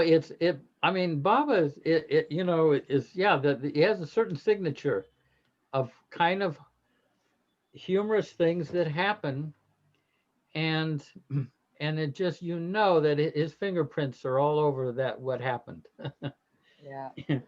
And I've only had him for like 8 years. I can't imagine a life like, I mean, for you, it's just so, I think that it would be just so natural because you've gone through, you know, your life has been about that. Whereas my life only like I listen to you all, even you, Alan, you know so much. I read a lot and I retain some, but I could never talk it out like you fellas do. Uh-huh. And but it's there, you know, like I used to think that if I didn't know everything in my head, I couldn't have Bubba inside. Yeah, no. You can have him without knowing anything, really. Yeah. Yeah, sometimes Baba would say, you know, you read God Speaks 7 times, you read it 3 times, you don't read it at all. Really, some people, you know, it's just, you know, Margaret Krask, Margaret Krask is one of Baba's, the women Mandali. Baba said, no more reading any spiritual books. I don't even think Baba's books, but he would allow her to read detective yarns. So sometimes, it can activate the mind in a certain way, and the mind gets certain ideas that start to interfere with the expression of the heart. There's that tendency. When the pandemic started, I didn't have you guys at all for the first 4 months, and I wasn't working. And I've Yeah. never not worked except when I had my daughter, and I had a surgery once. So to me, I didn't know what the hell I was going to do with myself. And all I did was read spirit books. And Baba told me, pick up a novel, just pick up a story and just read. I read like a dozen books. I had such a good time. It was like I was going to a party every day. Yeah. And it helped me so much. So I don't know. I guess you just have to be open to it, and it comes in.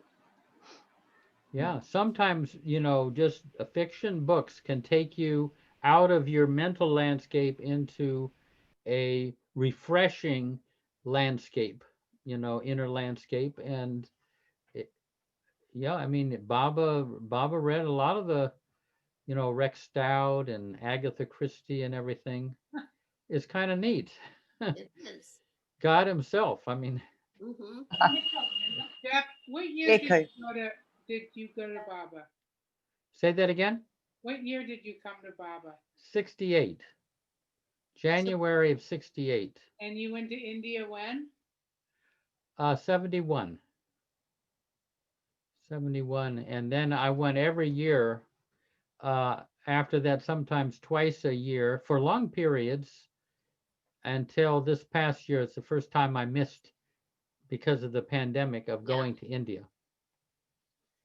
Yeah. And would you work there while you were there? Yeah, for many years I worked there too. At Merazad, especially.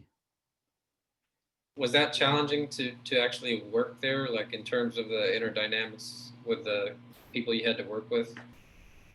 No, I mean, because I would get there and Meru would, of the women monolith would say, well, Jeff, I'll give you a couple of days rest, and then I've got some work for you to do.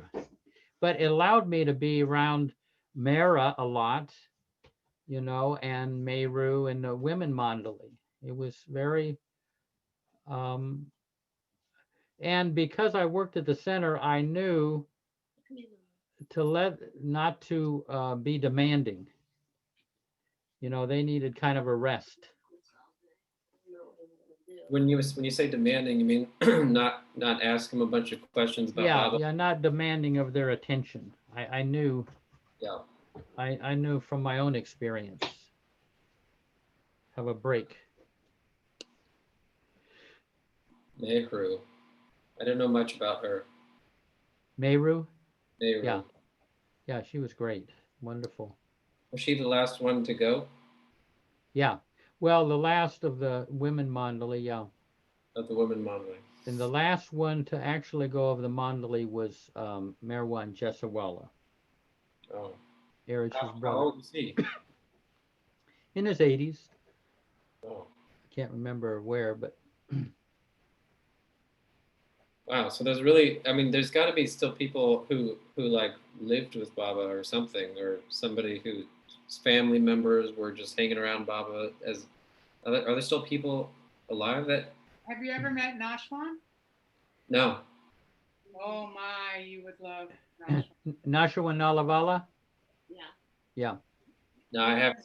The archives out of Hamilton, New Jersey. Yeah. And you were actually talking about his dad today. Yeah. At Effort and Grace. Keki Nalavala. Oh. Yeah, no, I haven't come across him before. Oh, he used to work for the UN. Yeah. He's quite the historian. He's archived a ton of photographs and items in this little place in New Jersey, and we were there a few years back and got to be with him. We had met him in India, and now we've met him, been with him several times, but we went to his place, and He's like proud of every single thing. He loves showing it. And Wow. He publishes a magazine called Glow. Yeah, the Glow. Yeah, Hello. the Glow Alan, magazine. Alan, this is Marion. Where do you live? I live in California in the East Oh, Bay. okay. Yeah, all right. Thank you. Yeah. Yeah. What about you? I'm in New York City, Upper West Side, and I've loved New York, California a couple times when I'm out there, and I so long to go to Ojai. I've never been up to Mayher Mountain. I feel very drawn, and I don't know if I can, that could ever happen, but California seemed always to be a place, but I'm older now, and if I'm turning that over to Baba, how I would ever do that again. So I'll see. So it's nice to know you're out there. Yeah, I actually pretty much came to Baba by, not unknowingly taking a trip with Adrian to the Northeast Gathering in, I forgot what year it was, 4 or 5 years ago. And that's where I met Charles and heard his story. he's a killer angel. Yeah. Yeah. Well, when I was seeing everybody bowing down to a white sadra on a chair, and I was not a Baba lover, I was like, what the heck's going on here? I really didn't know what was happening. And when I walked in the room, I just hear Erich's voice booming on a TV saying, like, Baba, tell us who you are. And then he was like, I am God in human form. And I was like, oh, where am I? What is it was like all at once. But it was beautiful. Yep. Beautiful time there. Yeah, you basically kind of got clobbered on the head. We want to show you this. Yep. You see this? Oh yeah. Hello. Yeah. I think No, here's the one thing that. Seasonal. Say that again. I think it's seasonal. You get a copy. Yeah. Four times. Quarterly. Yeah. Quarterly. And there's original writing, and it's a great publication. Yeah, he gets all sorts of great material that you sometimes read for the first time. Wow, I gotta look that up then. But we brought him up, Alan, because he is someone who knew Baba, because Baba would come to Dehradun and stay at their house. Oh, yeah. Was he like a baby, or was he? Yeah, he was little. Yeah. Yeah, I don't even think he was. I think he's younger than Charles, maybe, or similar. Yeah. I can't. Yeah. He seems like he's in his upper 60s, but I could be wrong. The thing that I found interesting about Nashawin when he was younger, he was kind of an inspired intellect. Mm-hmm. He was reading Baba's material, he was writing and all of that, and not an intellectual, but I would say like more of an inspired intellect. But one time he was at group Prasad, and I guess the young people were around Baba, kind of all close, and he was kind of leaning with his back, I think, against the chair that Baba was sitting in. And he said that while he was there, what he experienced is his consciousness went down here to his heart, and that's where that became the base of his of operations for him at the heart level. Mm-hmm. But just by sitting on the chair next to Baba. Like he literally just leaned on it, and then it just shifted. Well, just while he was there, at some point, Baba brought his consciousness down the base of of operations at the heart level, and that's what happened to Robert Dreyfus when he went. And I've told you that when he came back to after meeting Baba, and the New York group grabbed him, asked him to tell his story of meeting Baba, and he got up there. He was just 25, and all these older people had met Baba, and they asked him, "Oh, well, what was it like to meet Baba?" And he said, "I went from here to here," and that was the end of his talk. They couldn't get anything else out of him. But that movement there, that happened for Nashawin too. Noshirwan gave a very interesting talk some time ago on the Circle Zoom chat. Yeah, the new life. Yeah. Yeah, I think it was that. I think it was about a couple of months back. Yeah. But he said he'd come back again, but so far it's not happened. Yeah. He's very knowledgeable. Like same with Peter Nordine. Those guys are very knowledgeable about Baba's life. Yeah. Last night was the first time I ever, was it last night? 2 nights ago. 2 nights ago. I ever heard, I'd read some things, but I had never heard Peter speak. I didn't even see that because I had to go to work. I had a concert and then I just had to leave. Right. And go. We saw your concert, by the way. Was that? You know, it was so weird. I couldn't hear the piano. They took the sound from the piano and piped it out to the audience, but you know, we weren't actually able to. I mean, it was hard to hear the piano. but was it audible enough? Oh, Yeah, it was really good. wonderful. At the very beginning, you got some what's that called? Static. Feedback. And then I think that Angela came over and made it less, and then it was perfect. Oh, but they spent about 3 hours almost trying to figure out how to get the sound in the room into the Zoom. Oh. Well, it worked. It worked beautifully. Were you able to follow that song about Mara? The one, it's evenings. Well, anyway, be hard to describe. Alan brought it up one time on the for us on this thing, but lovely song. Which song is it? Very sweet energy too. I don't know that I've heard him before either. Yeah, Larry. Nice. Yeah. Jeff, is this concert put up on YouTube? Yeah. Do you know what's the heading? Because I missed it. Jeff. I think you can go. Wolverton and Larry Green. I think I saw it. Sorry. I think you. Oh, go ahead. No. Jeff. I didn't catch that. Jeff Wolverton and Larry Green concert. It was part of the report, the annual report. Oh, So okay. it's in 3 different sections, like Angela's speech, and then there's their concert, and then there's Peter Nordine. Yeah. Okay, thank you. I'll look it up. You can basically go to Circle of Friends and just hit the videos, and it gives you the most recent videos. Yeah. Okay, thank you.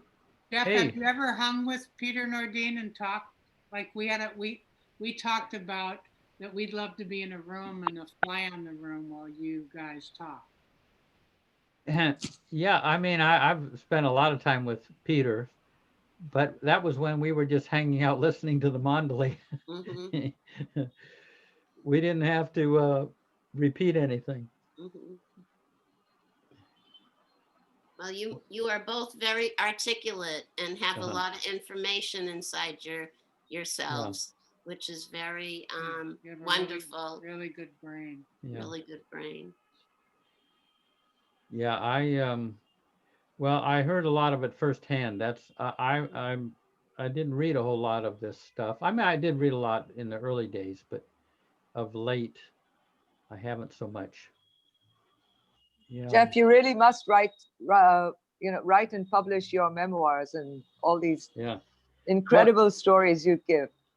You know, what's interesting is I have not been inclined to write at all these years. And then there's a woman there in I don't know if whether she's in Pune or Bombay, named Arti Raheja. Yeah.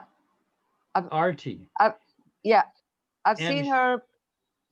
You've seen her name. No, anyway, yeah, I've seen her name. Huh. And she never, she's very close with Baba, very deep experiences with Baba, but she had never met any of the Mandali. So she wrote to me asking you know, what the Mandali were like. So I actually started typing out some of the times that I had with Baba. I otherwise, and you know, the pandemic, so I had a whole evening of at the center not doing anything, so I started doing it. So I great. probably got you know, 150 pages or more, Wow. you Oh, know, wow. of vignettes, or you know, just what I read tonight. You weren't there, but I read uh, the type of some of the things, my experiences and that, Hmm. because she was interested. Otherwise, I just had not. I hadn't felt inclined. Yeah. Oh, we're all interested, so you please do so. Yeah. Yeah, So that was. Oh, go ahead, Jeff. Go ahead. Yeah. Oh, I was just gonna say I was really helpful when you get just the part of when you were sharing tonight about, because I had asked you, you know, what about these glimpses that Baba gives us ordinary mortals, you know, and that it doesn't really have to do with the planes of reality or all these things that your mind can kind of get spun out reading about in the books, but it's like there's something really real about just in your daily life, wherever you are and whoever you are, that you can connect with Baba present time, even if it's Baba from in the form of 1932 or 26 Yeah.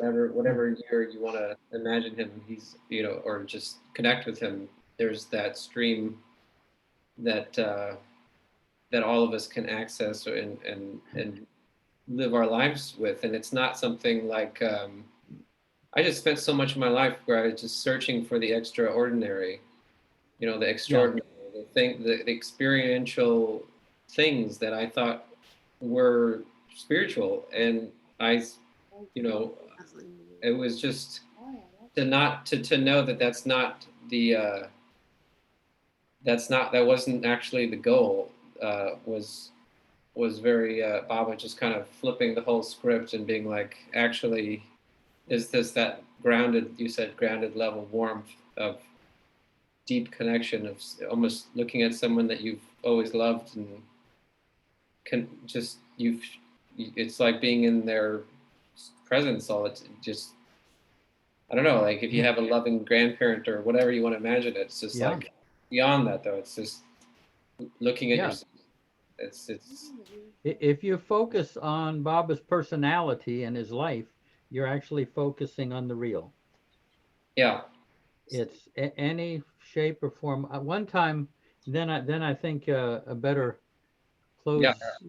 But one time in Mandalay Hall, Eric said, "What does it mean to hold on to Baba's Daman?" And we all, you know, quite a few of us in Mandalay Hall, we all gave our ideas of what that means. And in the end, Eric said, to hang on to his form, his personality and form. It's that. I mean, that will take you. That'll keep you in the real. You know, it's the one real thing. If there's anything real in creation, it's Baba's personality and form. Or, you know, I mean, it could be a perfect master or Jesus and all of that. But we have, you know, we have Baba there. So you're always touching base with the real. You know, even his name is real. I mean, it's connecting us to the real. So we are kind of touching base, you know, throughout the day. And eventually the real will become more attractive than this other garbage. Yeah. And the real meaning love too. I mean, it's yeah. Any kind of genuine act of love is tying right back to right back to Baba. I mean, we're much closer than we think to Baba.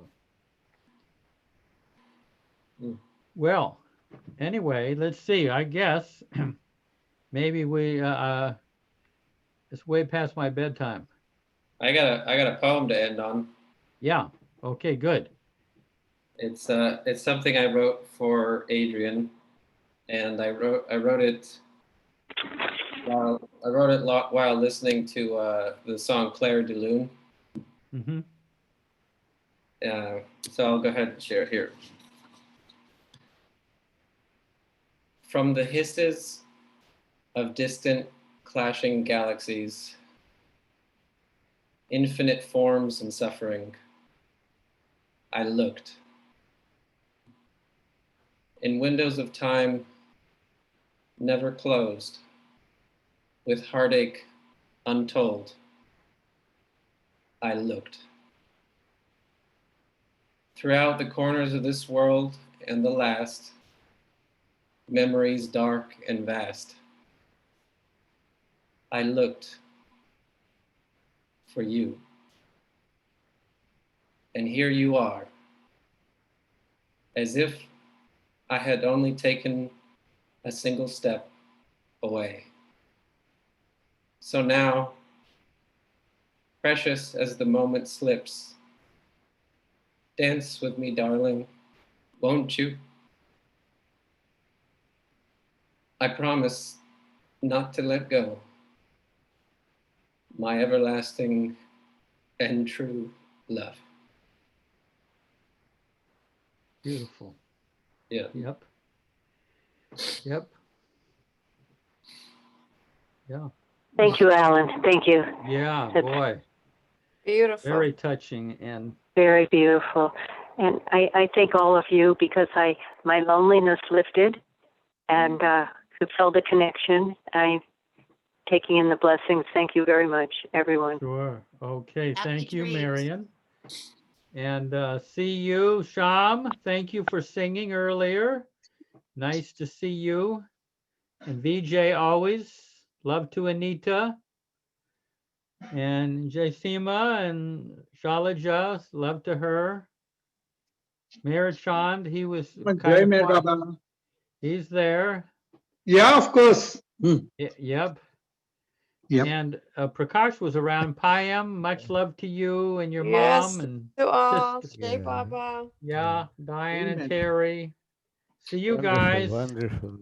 Avatar Mer Baba ki jai. Jai. Avatar. Avatar, Thank Mer you. Star Baba. Meher Hey, Baba Ki Baba, Jai. Jai. Ki Jai. Avatar, Baba.